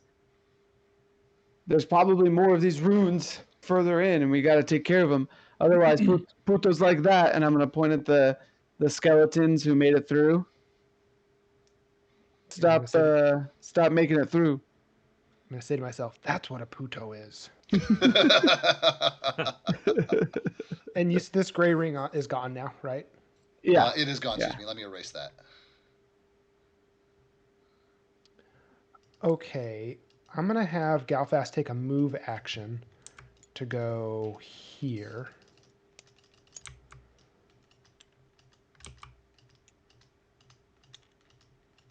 And then I'm gonna take 2 shots on this skeleton. Okay. Take them. And would you count it out for me? 5, 10, 15, 20, 25, 30? 5, 10, Arthur's gonna see Galfas aiming and go, Galfas, can you help us out with the archers over here? That depends on what square you're in, Galfast. You're in a couple different squares right now. Okay. Are you in this square or this square or this square? Okay, great. 5, 10. The circle's still showing up on my screen. I know, I if you can't go to deleted it. 35 feet. Oh. Okay, thanks. Well, I have to think because Fest wants me to shoot at those skeletons. I'm gonna say we gotta head this way though, right? I'm gonna point. We should clear these out and then run away from those. I mean, Wilk, he can just fly away, can't he? Can he, Simone? Yeah, he can like fly away, but we still gotta take care of him, right? We got to take care of all of them. So, you know. Then light the grease on fire, and I'm gonna point down the hallway. I'm gonna raise my hand like I've seen a Tesk do. I'm gonna like do a pretend fireball. It's not working. It's not working. And then I'm just gonna take my 2 shots on the one I was pointing at. Oh, Yeah, go for it. Someone hand the man a torch. So 7, 16 on the first one. I don't even think we would need a knowledge arcana to know that your form is all wrong when you're casting the fireball. 11 on the second one. You rolled 2 9s. Yeah, 2 9s. 11 on the second. 11 on the second does not hit. And remind me, which one are you shooting at? The one on the right. Okay. That one. 6 damage on that guy. Oh, that's enough for me to roll. Ah, Death's Door! Not quite. Very close. Ooh, sweet. And then I am going to look for unusual stonework in front of me. Okay. Okay. Just anything out of the ordinary.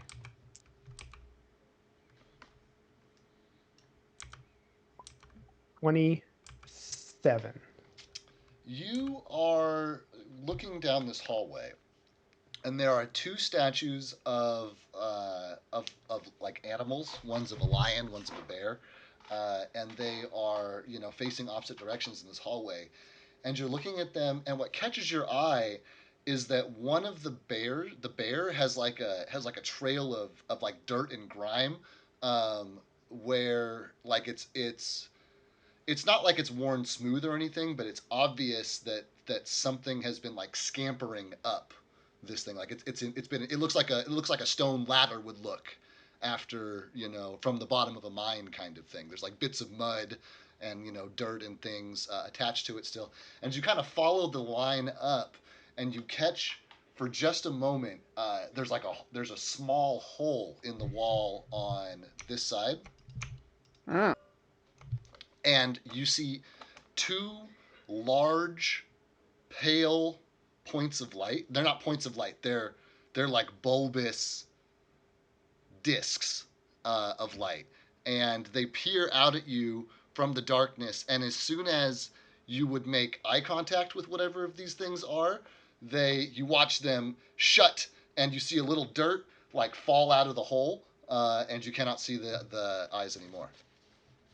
About what size were the eyes? I don't know, like a human eye or bigger? No, bigger.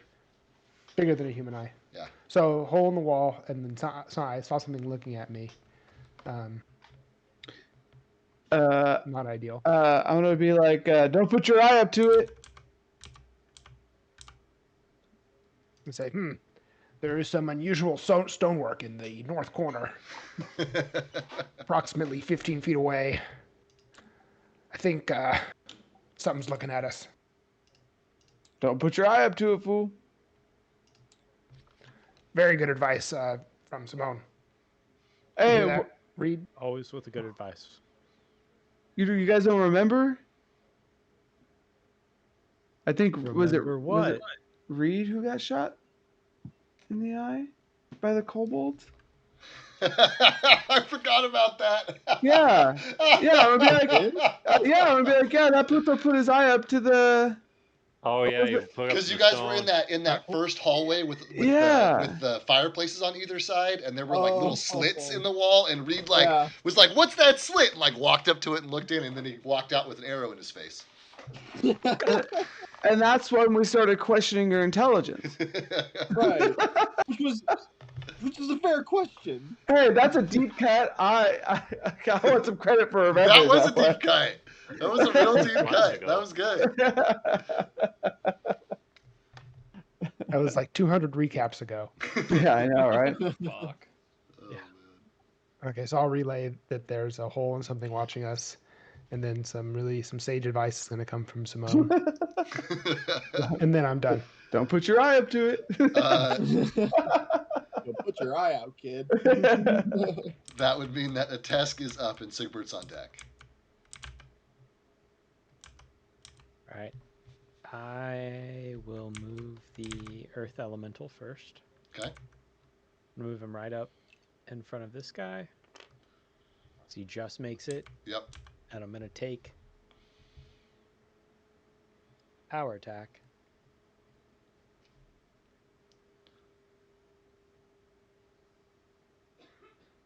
I think I can do this.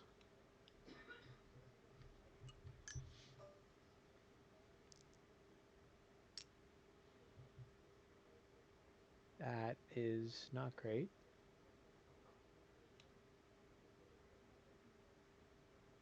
For a final of? Oh, it's not your stat block. You probably had to look it up. I'll give you a minute. I do, yeah. It's not like he's been out for 3 turns or anything. It's fine. You couldn't have known this was going to happen. I have it up.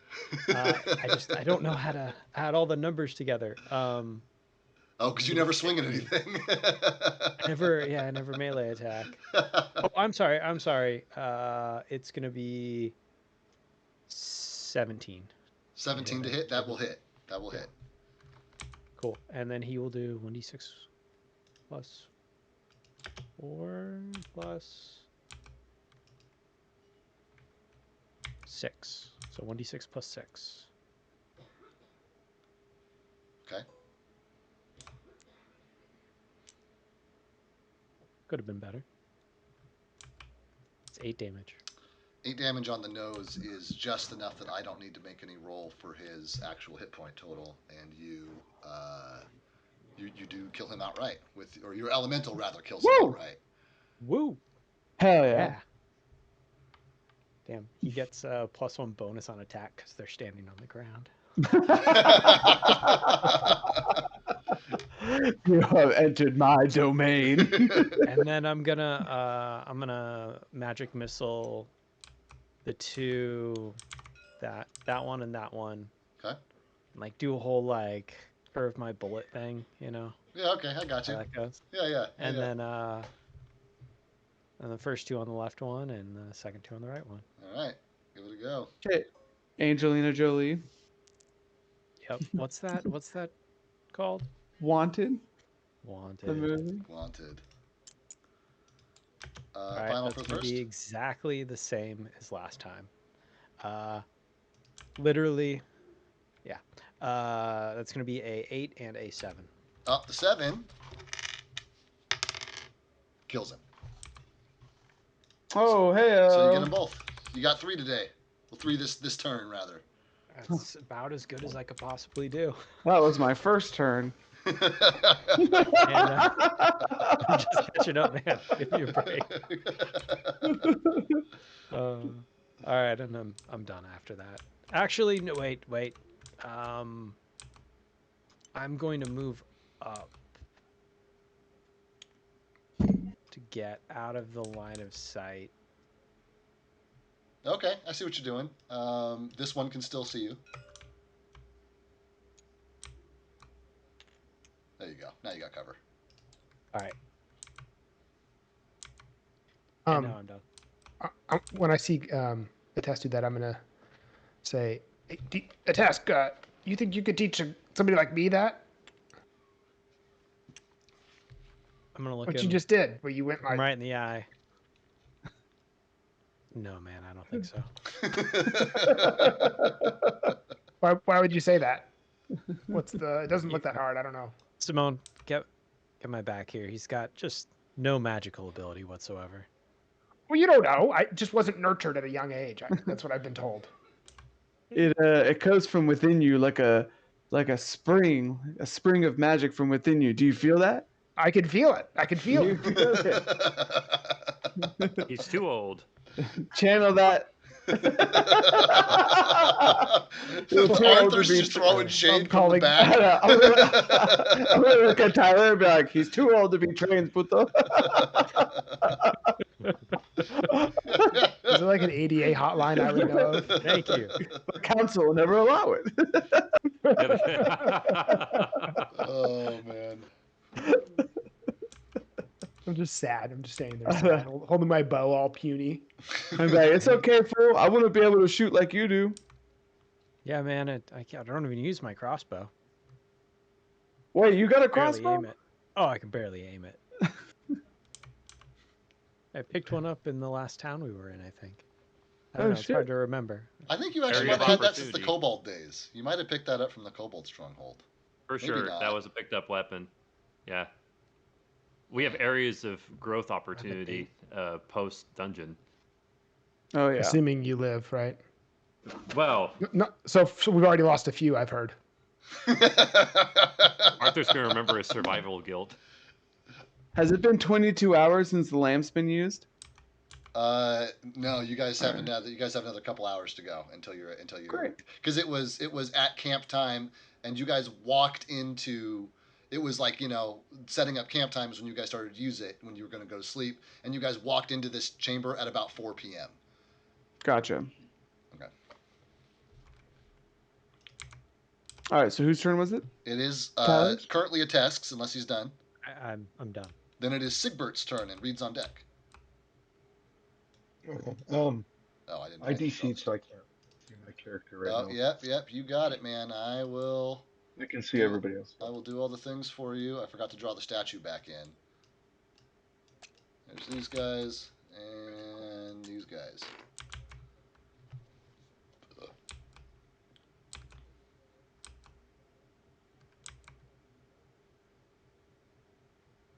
Is this guy within reach?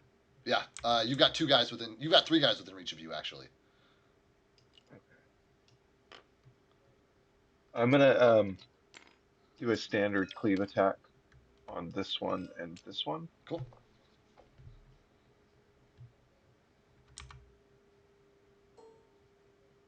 The first one will be 29. Hits. Second would be 22. Hits. Damage him.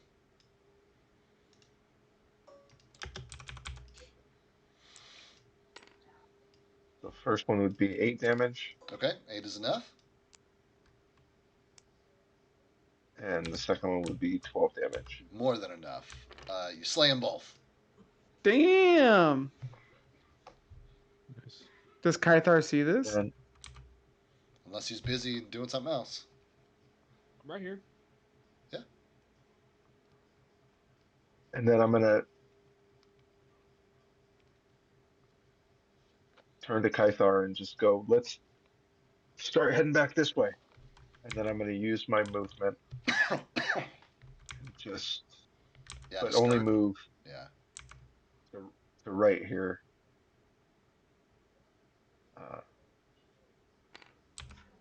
And I will end my turn.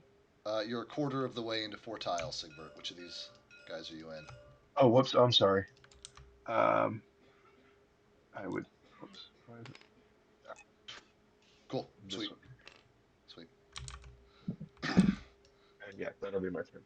Then Reed is up. Arthur's on deck. Hey, are we gonna move down the hall and fight these guys? I'm gonna look back and I'm gonna see. I'm gonna look back at Sigbert and Kythar, and see what the status is. Do I see? I'm assuming I see them coming down the hallway. You see Sigbert coming down the hallway. I don't know. Kythar seems to be engaged presently. Okay. I'm gonna yell at Sigbert and be all, "Is Karthar falling back, fool? I'm not sure. Karthar, get your ass Karthar. over here!" Oh, you say it too.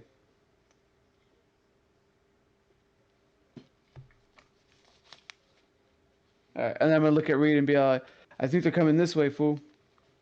All right, I'm gonna move down and fight these guys. About you. And I'm gonna move This is 25 30. feet. These are 30 Or feet down the from hallway where again. you are. Okay. I can't move. I'll move you. Oh, yeah. There you go. And Calfast is in the way. You're cutting in and out. Now I think I can also attack still. Yeah, that was just your single movement, so you can attack one time as well. I'll take one power attack on Mr. Man. Cool. Good to go. 16. 16 meets or exceeds. Does Roll your a damage. Okay. Motherfucker. Okay. 8. 19. Yeah, 19 is enough, friend. 19 is enough. 19 damage? 19 Right. And damage. he said fuck like that was low. He was upset. I know. He's like, oh, fuck. 19 damage. Fuck. in the Okay. You're just gonna see like Reed just like true anime style, just like sprint down the hall, and then the same like arc of light slash through him, and then he explodes like a second later. Is Reed still bald, or does he have like a full set of hair now? It's all standing straight up. There's a peach fuzz. Looks like Tommy from the Rugrats with just a single. Curly Q. But don't be fooled. It's gonna go away as soon as mage armor's like done. And then I can't see down the hallway, so I will be done. Yeah. Okay. Then that Arthur is going to finish up our initiative order, and then we're going to take a quick break. Okay, Arthur's gonna move close to Tesk, Yeah. and he'll take a shot on this skeleton here. Okay, great. 10, 15, 20, 25, 30, 40. About 45 feet. No. That is 8 plus. Yeah, we're looking at 16. 16 meets or exceeds. Roll your damage.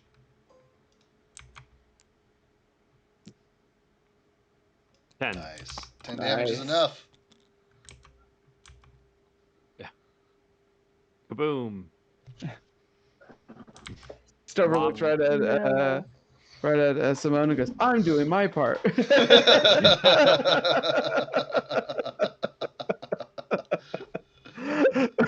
a smile. Definitely smiling. Good. Lit stuff on fire. Things have exploded. Yep. Yeah, he's having a good time. Good. Oh, good. No one's seriously injured. Yeah, no one seriously. Kythar's getting beat up down there. I don't know how badly injured he is. But Well, Arthur doesn't know that.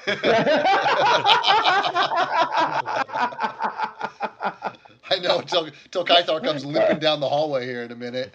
I like that. Well, That's he a doesn't know that. Slash marks. It works both ways. Anything else, Arthur? No, that's it. All right, it's 8:35 on the nose. We'll call it 8:45. We'll be back. We'll get through probably a round or two before we have to call it for the night. So let's be back in 10. Yep. Cool.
All right, Simone, you're starting us off, and Kythar's on deck. Cool. So I think Will is 10 feet in the air right now. I believe so. Could he? What's what's gonna happen? Will's going to fly over this guy's head, Yep. and then go 10 feet down to the ground. And he still has 2 attacks now. He's gonna make 1 on each. Okay. So first guy. Hits with 20. Will's modifiers. Okay. Yeah. Second guy. 14. Misses. Oh, okay. Then that one guy, I'll just roll both. So it's going to be 4, so 5, 9 damage. 9 damage is enough to kill him outright. Woo! He's gonna go rah, and then go and try to hit the other guy. Go and try to hit the other guy and miss. All right, love it. Simone. On the other hand,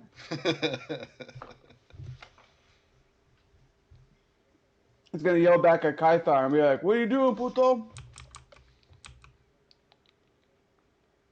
Kythar, what are you doing?" Muted. I said, since he's down the hallway, I barely hear him faintly. He's like, what? I'm back. Are you coming back, fool? Puto! I'll come later. Don't worry about that. Oh. So no response? Or am I going to hear, "I'll come later"? Yeah, you heard You're him. I saying- mean, you guys are close enough. Oh, You can hear each other okay. yelling down this hall. Okay, so I'm going to look at Galfast and be like, "With fucking Kythar staying over there, fool, I guess we don't have to worry about them coming up from behind us for a minute. So maybe we should hella push through this." Yeah, and that guy's big enough he could just barrel through the old bag of bones in his way. I'm gonna ask and be like, "Professor, don't light the fucking grease on fire. We gotta get through it too." You got it. Side note, I was wondering if that was going to happen. I was like, back in my head, I'm like, are they going to fucking set the only way forward from this side on fire? I'm glad you said something, Simone. But I'm also thinking, brand. I should be able to end my spell at any moment, right? That is true, yeah. So I was thinking, worst case scenario, I could just end the spell, which in turn would end the fire. Yeah, no fuel. Yeah. Truth. True You enough. see Arthur put in a round ball, and then just like give him the thumbs up. But it is a lot easier to try to get through that when it's, not on fire. Yeah, less obstacles is better. Yeah. So then Simone's actually going to move up. Yep. Pascal pass. 15. 20. I'm gonna do a perception check and see how many more skeletons are coming from this direction. Yeah, I mean, full disclosure, you can't really see more than about 5 feet into that hallway. Okay, so I'm just seeing in that 5 feet that I see, I got a 25. Is there skeletons Yeah, waiting? it's full. Right there? There's 2 skeletons standing shoulder to shoulder, like funneling out of this hallway. Okay. Yeah. I'm all, they're still coming through, fool. And my turn. Cool. Kythar, you're up, bud. All right, Kythar is going to disengage. Okay. For the second time. For the second time, and double run. So that gives him 60. No, we were playing it wrong, bud. If you disengage, then you get your 30. You get 30 feet. Your movement speed represents the fastest you can move in a 6-second period, accounting for trying to hustle and scurry. But you do get your 5-foot step, so 35. It's right here. Sigma just sees a bloody ass arrows in this mother, just running past him. At least 3 by my count, arrows sticking out of you at this point. I guess. And yeah, so that's disengage and then 30. So okay, that's Cool. Anything to say as you're scurrying back? It Get the fuck out of here. Get the fuck out of here. Get the fuck out. But just Hey, let's muttering it go. to yourself. Only Sigbert can hear it as you run past him. Of course, the guy I need healing is for some fucking reason up in the front. All right. I can't take like a cure light wounds, can I? Yeah, you can. It's a swift action. You can just drink a potion. Okay, that's 1d8 plus 1. Come on, max. Close enough. 7. There 8. you go. Okay. Woo. I'm above bloodied. There you go. Just That's half wounded. right. Yeah. Yeah, that's half. Yeah, okay. Yeah. I'm above. Woo. Little ouchie. Hey, at least I'm not getting one shot. I'm so happy about that. All right. Go ahead. Wow. And my turn. Great. Bad guys are up.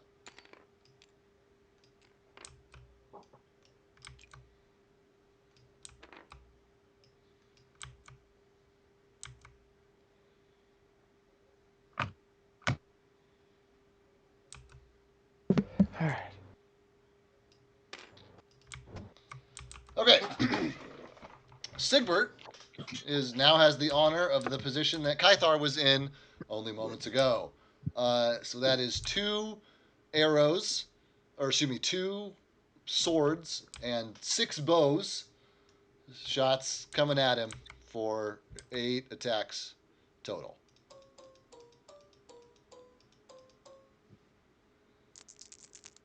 There's literally not even enough room on this fucking rolling thing. Okay, natural 20. And probably none of the rest of those hit you because that 14 only turns into a 16. Yeah, no, my AC is 18 right Yeah. now. Rolling to confirm the 20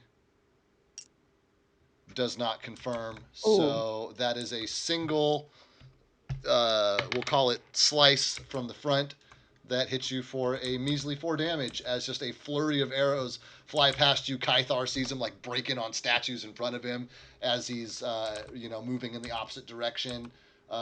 This like hail of arrows coming in. Sigbert can see more skeletons continuing to fill in behind. And that's it on this side. In the room, I just see all those bounce off. I was like, the fuck.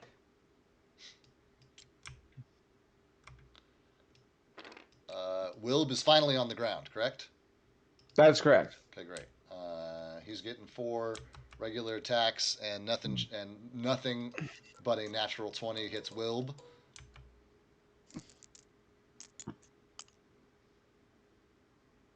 We got close. Close. Got close, but not quite. Then, actually, are they natural attacks? Do they crit on a 20? I think natural attacks can only crit on 20s, right? That's what I was double checking. No, it is technically a weapon, but its crit range is 20. Okay. So great. So Wilb's too quick for these skeletons. Just bobbing and weaving and barrel rolling, and they can't touch him. There's Using his wings to block attacks. There you go. Wings to block attacks. That's cool. I like that. All right. Then we got some bitches up here. Okay. So we had some failures before. So first I'm going to roll for the 3 guys who are currently in the grease. Actually, no. The 2 archers are just standing there. So they don't have to roll again because they're not moving, right? As long as they don't move, they don't have to roll. That's correct. Okay. So they're just taking shots from where they are. The skeleton that's there saves. So he comes out and files in. The rest of the skeletons that step into the grease, and there are 4 of them. Roll it, baby. That is a 22, a 17, a 16. What was the AC? 17. Okay, so 2 save. So same as last time. Half of them save, and half of them are unable to move. But this time they save well enough that they at least don't fall prone. So there's 2 more dudes standing in the grease, effectively kind of like blocking the way from the rest of the hallway. Yeah, but they stopped. Yeah, right. They've. Yeah. But one of them did make it through, so that means that there are... God fucking damn it! There are two of these guys because one of them made it through, and there's another archer standing in the hallway.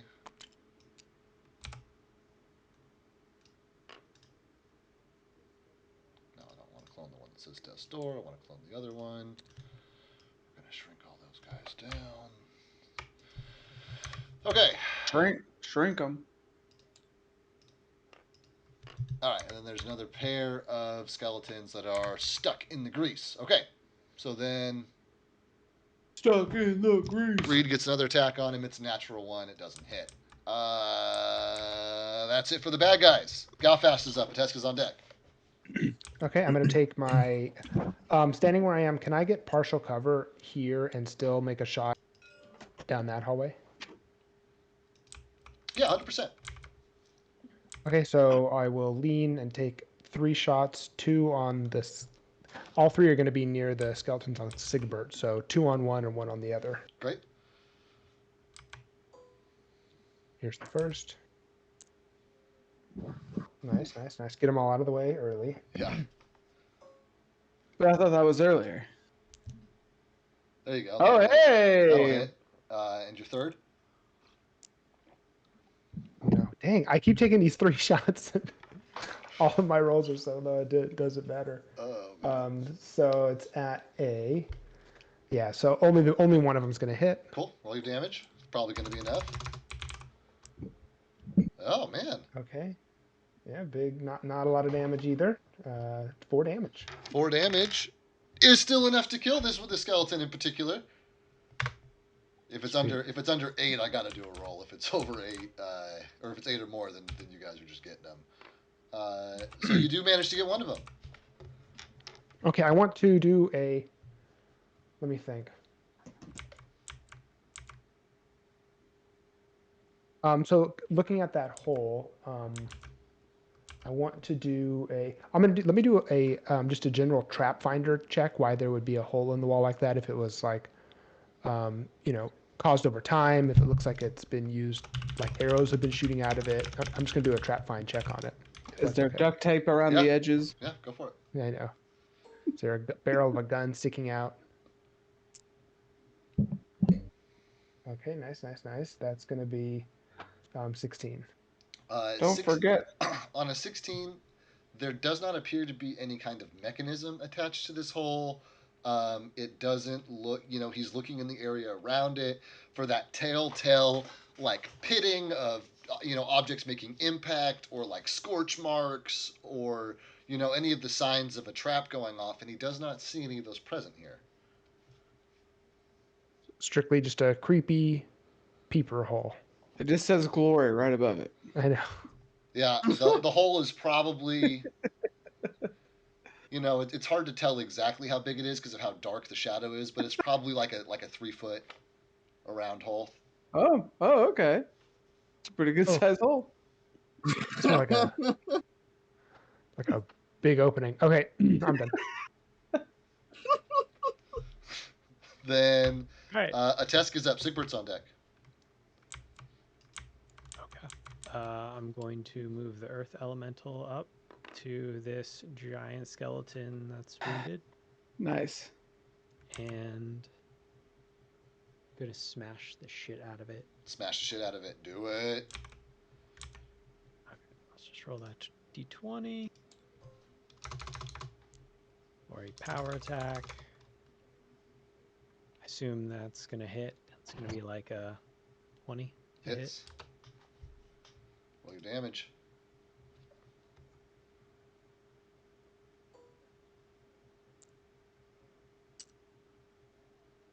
Max damage. Final. 12. Oh, yeah, more than enough. Gone. Done. Killed outright.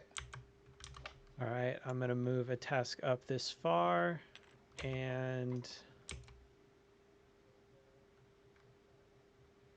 I'd be able to see kind of like who is more wounded than who between the 3. They are all equally wounded. All equally wounded. And that All right, wound I'll you can cast- tell came from fire.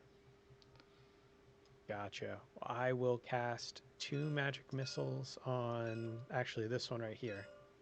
Then I'll do 1 and 1. Sick. Roll them. You're trying to hit all of them.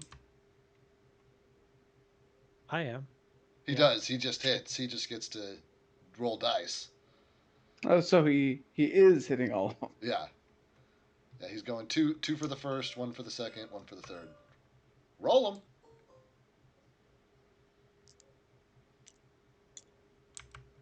So that's going to be a 6. Or sorry, a 7 to hit for damage. The 7 damage will kill him outright. 7 damage, and then 4 on, let's just go counterclockwise. And 2. 4 is enough to kill the next one outright. 2 is not enough. This last one is on death's door. But you got 2 of them. That's the end of my turn. All right, there's only one left in here. I'll say to the party. And Will take care of them. Cool. Then Sigbert is up and Reed is on deck. So I'm gonna make a single attack on this dude here. Cool. If it's that or disengage, you might as well add 1 more to your tally. Makes sense to me. That would be a 16. Meets or exceeds. Roll your damage.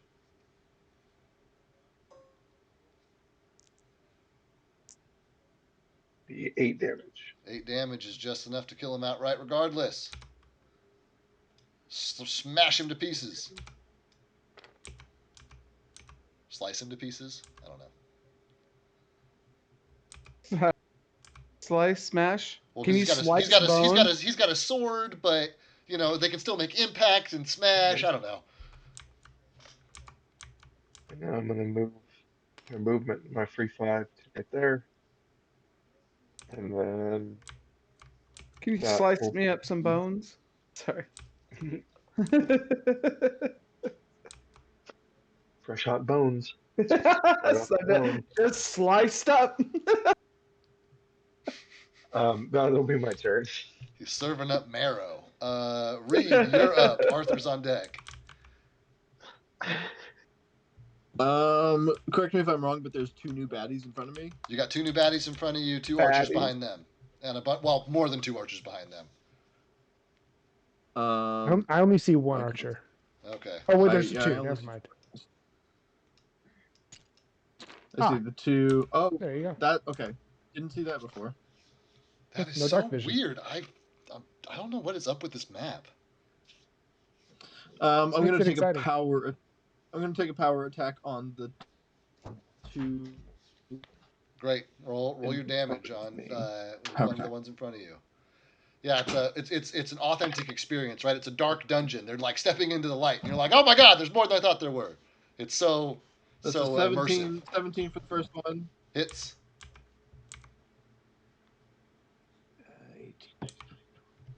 23 for the second one. Also hits. Roll your damage, although I don't think you need to. Okay, so it's plus 9. No, plus. Hang on, let me count. Plus 12. Okay. That is it fell on the floor. That is a 19. Yeah, dude. Like I said, Oh, fuck. you're just gonna tear through them no matter what. I'm pretty sure you can roll 1s on your damage die and still fucking tear through them. Fuck. 19. Yes. Fuck. The 17 on the second one. Yeah, both are very thoroughly destroyed and shattered in whichever way you like. I'm gonna like craftily like swing at the first one, swing at the second one, and then they both just blow up again. As Reed is giving Arthur a run for his money for explosions and noise here, as he's just like setting off fucking skeleton bombs down this hallway. And I am. There's a bunch more of them down here. We're getting busy, and I'll be done. Then, speaking of Arthur, you are up, friend. Cool. I'll be hopping off right after this. So Arthur's going to get next to Simone and make a firing position next to the statue. And he's going to take a shot at Skeleton 11 here. Cool. That's close enough for a touch attack. Oh, Roll to 20. confirm that bad boy. Yep. Oh, Ooh. Yep. So you get to double or triple or whatever your crit is and number on the die. It says ×4. Times 4. Oh Holy That's my freak. god. And you used it Holies. here? Here, I know. Dang. Could have one shot the big bad. Max everything. This is Oh. well. How much is it? How much damage did you do? So 13 ×4. That's my max damage that I could do ever. With So 13 times 4, so that's 26 doubled. So that's 52 damage. yeah, Dave, is this Dang. gonna like go through this? Oh, 100%. skeleton 100%. You're getting both of these skeletons in a line here. Like, no doubt about it. Not only that, you're getting both these skeletons in a line, and your shot smashes into the statue behind it, which collapses it. The statue falls forward and smashes the third fucking skeleton on a shot of 52. That's yeah. Everyone has the Triple deafened kill. condition for 3 minutes. Wow. Anything else you'd like to do with your turn, sir? No. The Arthur just kind of looks a little dumbstruck that, oh, this is what it's capable of, and just the ideal situation. And he just continues to load his next round and think it over. Put the Ranrod back in. Well, there you go, Galfast bud. is That's looking down. quite a last roll. I'm sorry, Galfast, go. Galfast is like looking down at his bow, kind of like, like he got it taken out of him. String and some wood. It got sharpened tips, and this guy just knocked a fucking statue down. And then everyone's telling him he's not magical. And, Well, really rubbing it in. And Simone was like, "What? I can't shoot an arrow like you." And then right now with a gun. I was shooting 3 damage over and over and over. He took out 3 skeletons in one shot. Hit the old dusty trail. This is it for me. Desperado, where are you? Hey, boy. Thanks for playing with us, Stover. Good luck tomorrow at work, and Thank you. We'll catch you next week. We'll catch you next week, everybody. See ya Later. next Bye. week. Bye, Stover. See you, Sober. See ya. And then Chris, it might be worthwhile to just take a peek at Arthur's character sheet before it gets up to him at the end of the order. But we are back at the top with Simone, and Kythar's on deck. All right. Arthur's monster shot has just gone off. So Sigbert. Wilb is going to attack the giant skeleton at death's door. Yep, the For last one. 2. Anything shy of a nat 1. Well, I think a 5 is your number. Yeah. Oh, That 14 there you go. definitely hits. I think the 6 also So hits. that's 18. Yeah, both hit. Okay. So 8 plus 16 plus 18. 18, yeah. Yeah. Yeah, very, very dead. Obliterated. Obliterate that guy. Looking around, Wilb sees that there are no more hostiles here. For the first time. For the first time. And Lots of bones. lots of bones, though. Lots of bones. Wilb is going to be like, "We're clear." And Simone's going to be like, "They're not fucking coming out anymore, fool." I'm telling the rest of the party that. Cool. At least in my immediate area. Okay, let me see here. So currently all the zombies in front of me are dead except for the ones that are inside the grease. There's one right? archer that's standing outside the grease, Yeah. one archer standing inside the grease, and you can see 2 skeletons that are tripped up in the hallway moving like into the greased area. Okay, so Simone's gonna move this way.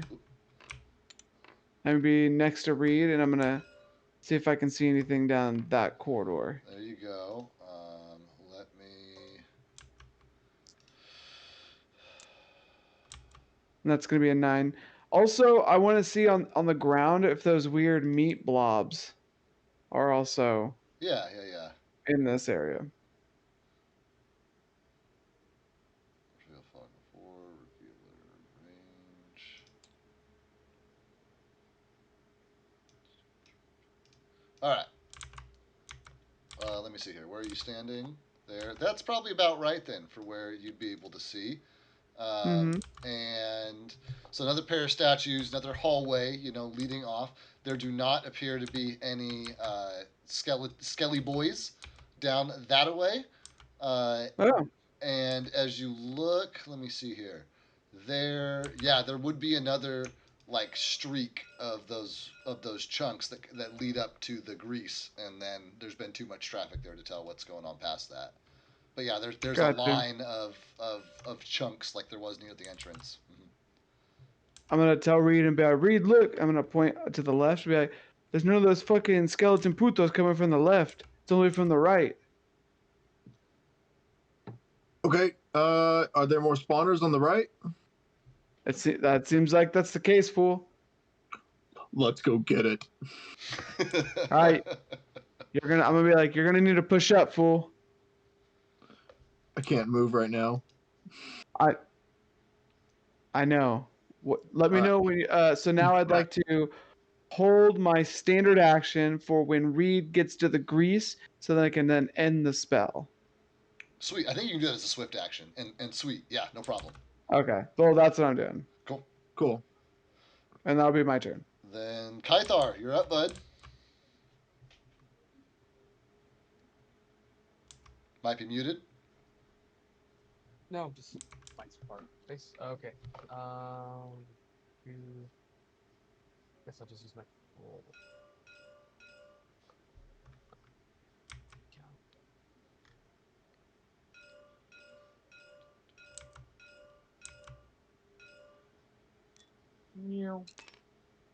If you're not attacking, you can move another 30 feet. If you want. Otherwise, you can stay next to Sigbert. And that's called the dash, isn't it? Yeah. To basically trade out your standard action for another movement action. So I get up to Galfast, just gasping there, and point down there. More. More what? Coming. More. Coming. And he does he look at me with just bloodied as fuck, or does he keep on this? Well, what's your status? Are you wounded or are you bloodied? Wounded. Wounded. Above 50. I'm above 50 right now. There you go. Above 50%. So in my turn. Okay. Brings us to the bad guys. I got nobody to worry about in this room anymore. We're still going to start down the hallway. 5, 10, 15, 20, 25, 30, 35, 40, 45, 50, 55. Okay, so these guys have to use all their movement to get up here, which means they're not going to get a chance to attack, but they are going to threaten Galfast with their words. Let me see here. Siggy. Oh, excuse me, Sigbert. Siggy, Iggy. Siggy, Iggy, can't you see? There you go. I was hoping somebody would get there with me. 5, 10, 15, 20, 25, 50, 55, 60. Yeah, they have to move up a little bit, but they can use the difficult terrain. Not a big deal because they're not moving that far. All right, Sigbert. A hail of arrows, a maelstrom come in from the darkness. 17 is what that 15 turns into. That would miss. Okay, so then you're getting hit with 2 arrows.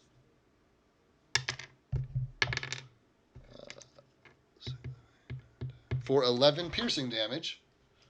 As these rusty bolts slam into you.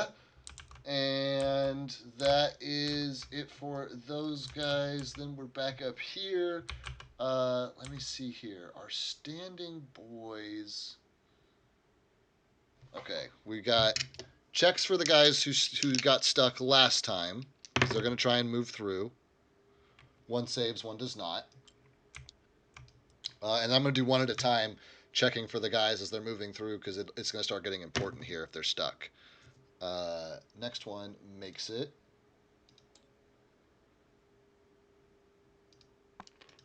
Damn it.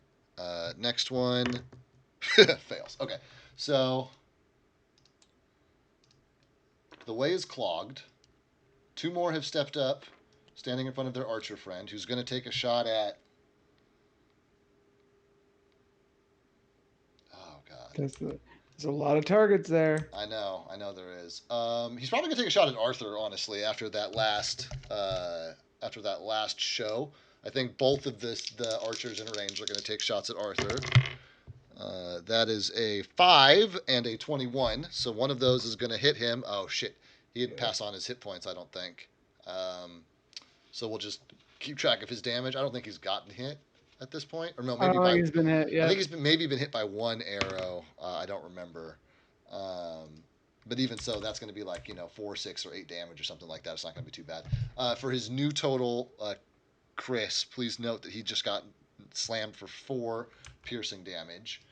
The 2 bros who moved up, one of them has a chance for an attack, does not roll a natural 20. He needs to hit the beefy boy, and that is it for them.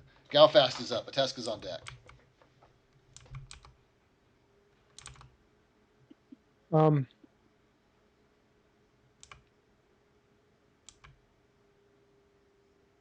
How many?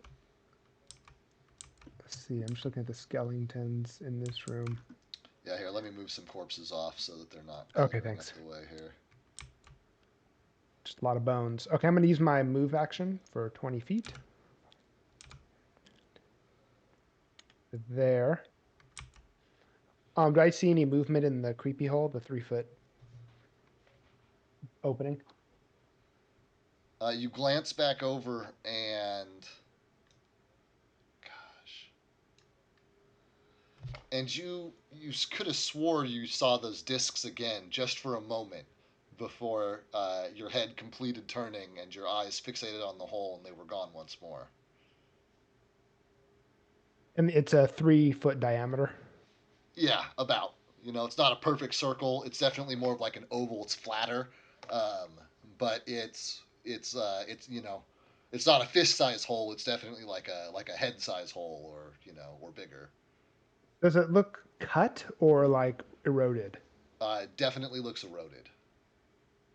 Okay, got it. I'm going to take 2 shots. One on the. See, I don't do a lot of damage, so there's only the one that's been on death's door. Everything's accurate.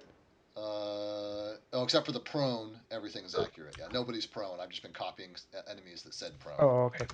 I'll take my first shot on the death's door guy and my second one on the one closest to Simone. Okay.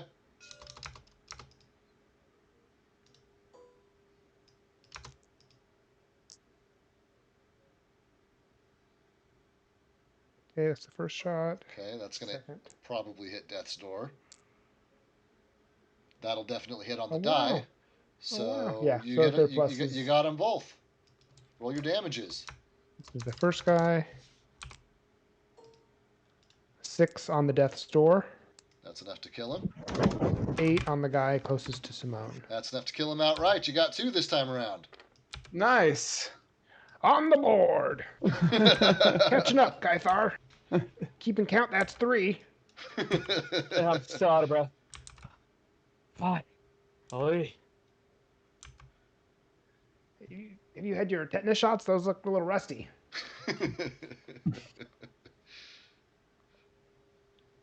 All right. I'll take a shot. Where's the shots at? Okay.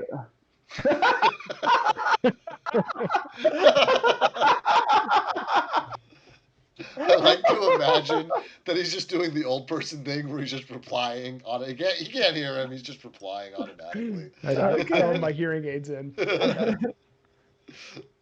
Anything else, Galfast? No, I'm done. Teska's up. Sigbert's on deck. Okay, I'm gonna Big move task. this. Here we go. All right. Let's do it, baby. Move. Woo! Take my free 5, and then I'll do my 30. There he is. Oh, Oh, the room back there is clear, guys. We're good to go. Wilb's still back there. I don't know. Simone, is he gonna come up here? Do you gonna have him check out the room a little more? yeah, fool. He's coming this way. Okay. There's something watching us. What? Where? Yeah, and I'm gonna point at the big opening. I keep seeing eyes The fuck? just on my peripheral vision. Do we see eyes in the hole? Not at this When we moment, look? no. I don't see no fucking eyes, fool. They were big like this. I'm like, hold my hands up. I seen Got them. an idea. What's your Send idea? my earth elemental in there, and then I'll have him move through. So it's right here. Uh, 5, 10, 15, 20. well, that's always. Well, he's not Then I attacking, could- so he can take another movement. Yeah, I'll move him all the way up behind where the eyes, because he'll make it over there. You can just like float through. You can burrow. In burrows. What a creep. And as he bursts through into the tunnel, which is what this hole leads into, he can see to his right the opening and is like looking at like Simone and Galfast and Arthur, who are like looking up at the hole, and he glances to the left and he sees a pair of legs like disappear down a tunnel. But the tunnel, excuse me, give me a second, goes off like this way. Can you see what? Did you send him in there? Can you see what he sees? That's a good point. I have no idea if you No. can see what he sees. No, but you can see him. I mean, Can you, what's his he's name? there. What's his name? Doesn't have a name. Everything Don't has a name him. name. He You doesn't. can name him. His name's Earth Elemental. Hey, Earthy. What do you see in there? Earthy, what? I'm using it's an animal handle. Okay. He is a Earth Elemental. He speaks Terran. So, do with that what you will. Do you speak? Mr. Rock and Stone. To the bone. Probably not. Terran's like an elemental language. I don't. Yeah, I definitely do not speak Terran, so Yeah. he may not understand me. Well, your he's your dialect. He's gonna sit right there. So nobody, if they try to peer at us again, they're gonna have to fight him. So we can move safely through here, I guess, maybe. And that's the end. Oh, and then a test can, because he didn't actually do anything else. No, Teske himself has not done anything. Yeah, trust me, we know. Yeah, I'm This not turn, sure if this I wanna turn. keep doing anything. Even the DM agrees. I mean, This turn. yeah. All right, I'm gonna cast. I'm gonna mix it up here. I'm gonna cast Ray of Frost on the skeleton in front of Reed. Okay, sweet. Is there a save? I have to make a touch attack. Okay, cool.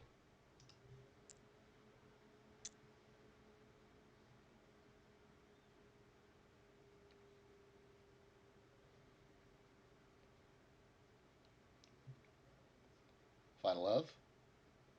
Mhm. And the survey says. Drum roll, please. It's gonna be a 11. 11 will not hit. Well, actually, excuse me. His touch is. That's not the right stat block. Yeah, will not hit. Just misses his touch AC. And a little bit of frost, just kind of just lands on the grease, I guess. I don't know. Yeah, Reed's left ear gets really cold as this thing whizzes past him. As this ray. It's like a little winter chill. Huh. He can see his That's the breath end of my for the turn. next few breaths. Anything else, Tyler? No, that's the end of my turn. Sigbert is up, and Reed is on deck. Sigbert. Okay, I'm gonna make a standard cleave attack on these two guys. Sick.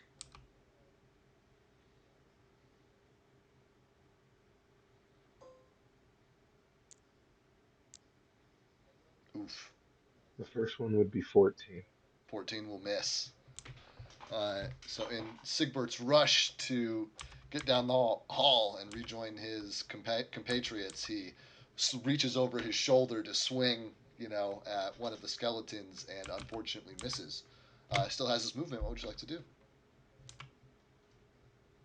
Um,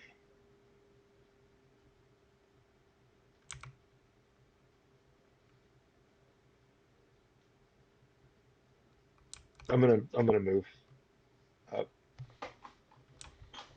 to Pythar. Okay, that is 2 attacks of opportunity as the skeletons swipe. Neither one of them are going to manage to hit you. Nice. Silver linings. Then, um, I'm gonna just kind of just nudge Pythar and say, "Hey, we'll still get a couple more along the way," and then that'll be my end of my turn. Cool. Reed, you are up, friend, and Arthur, played by Chris, is on deck. Can you confirm that there's only one bad guy in front of me? There is only one bad guy in front of you. Okay, I'm gonna power attack Mr. Man. Cool. Oh, it. that is a nat 20. You can roll to confirm if you want, but you don't need to crit against this guy. Oh, He's it still actually gonna. won't confirm because that is an 11. Yeah, dude. So roll your dice, double it, triple it, do whatever you're going to do to it, and I'm sure the skeleton will be not more than shards of bone by the time you're done with him. 38. Only? Only? Come on, man. You have to do better than that. Yeah, he's super dead. I'm gonna swing down, but at the last second, I'm gonna turn my blade so it's flat, and I'm gonna bonk him on the head so he just scatters to ash in front of me. As the head slides And down the spine, and all the ribs compress, and everything just like hits the ground suddenly and turns to dust. and then I'm gonna say, "All right, Simone, I'm up." Do I get my turn then? Your held action, if you want to drop Yes. this thing. Yeah, 100%. Held action. I'm dropping it. Cool. I will try to erase this. Yes, erase. Great. And then I'm gonna move up. I think I can. I think I have enough room to get up to the archer. 5, 10. 15. Oh yeah, way more than enough. Yeah, I'm gonna put myself right there in front of him. Okay. So that like, if he draws, I get. Yeah, I you'll get your attack of opportunity if he tries to take a range attack against you. Okay. And then I'll be done. Now that you're there, you're a human. Do you have a source of light right now? Negative. Okay, great. Then no worries. Then don't worry about it. Then you're done. Everything's fine. Everything's fine. Arthur is up. Chris. As what far are as you gonna know. Arthur's gonna take an attack because these two guys up here are both alive, correct? All 3 of these guys are alive. Yeah. Okay. Arthur's gonna take a shot on this guy. Okay. If he does not move, he gets 2 attacks. Okay. I'll take 2 attacks on this. Wait, hold on.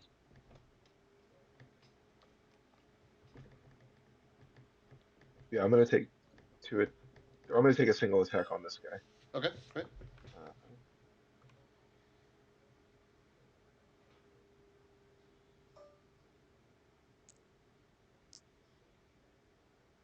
That Oh would yeah, that already be beats his touch AC. That hits. Roll your damage.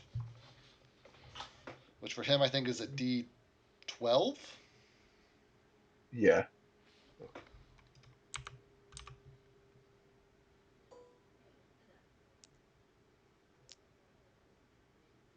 So that would be 9 damage. 9 damage is still enough to kill him outright. He is a very dead skeleton. All right. And then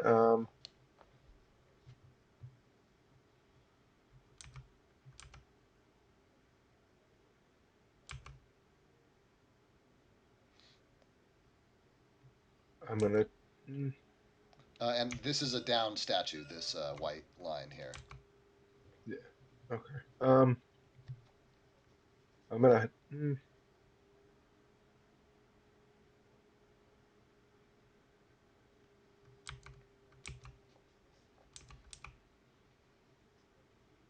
I'm going to. That'll be Arthur's turn. I'll take a second shot on the guy right now. Okay, sounds great. He uses his movement Uh, to reload, and he takes a second shot. He also has grit that you can do like aim shots.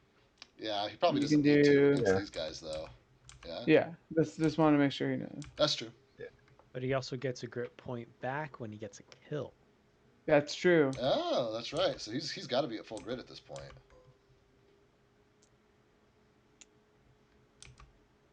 Final love. That would be. Um,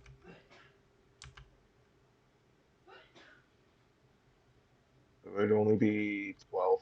12 will not hit, but it whizzes past, and Reed watches it. Reed and Arthur and Galfast and a Tesk watch it impact on the wall behind. Stone flies everywhere. And then, It's dangerous, man. well, I'll try. And then I will end his turn. Okay. We're back. Reloading. Nope. I'm sorry. I just said reloading. There you go. You gotta say his catchphrase. All right, we're back at the top. It's 9:37. Another round of will probably take us to 10. How we doing? 9:30 is usually my bedtime. Okay. So we Yeah. can call it here and pick it up next Sure. week. You guys are. It's you guys doing it. You turned off a whole room. You're Mhm. regrouping. You're moving your way deeper. Doing stuff. Only 6 more rooms to go. This is small potatoes. I know. No problem. Yeah, you guys all. I think that next session will be quite eventful. Oh, Yeah, depending a little bit on how this goes here. what direction we go? That's literally Right. what it boils down to. But You. Cool. thank you guys for being here. Thank you guys for playing. We'll pick it up next week, and we'll keep on keeping on. Sounds good. See All you right. guys later. Later, guys. Bye. Bye. Okay, one viewer is probably me, myself, and I, and it's not quite enough for a raid, so I'm just going to save this bad boy here. Campaign 1, we're going to overwrite that. All right, and then I'm going to tell all of you guys that you're wonderful. Thank you for watching. Thank you for being here, and we will catch you guys next week. See you later. Bye.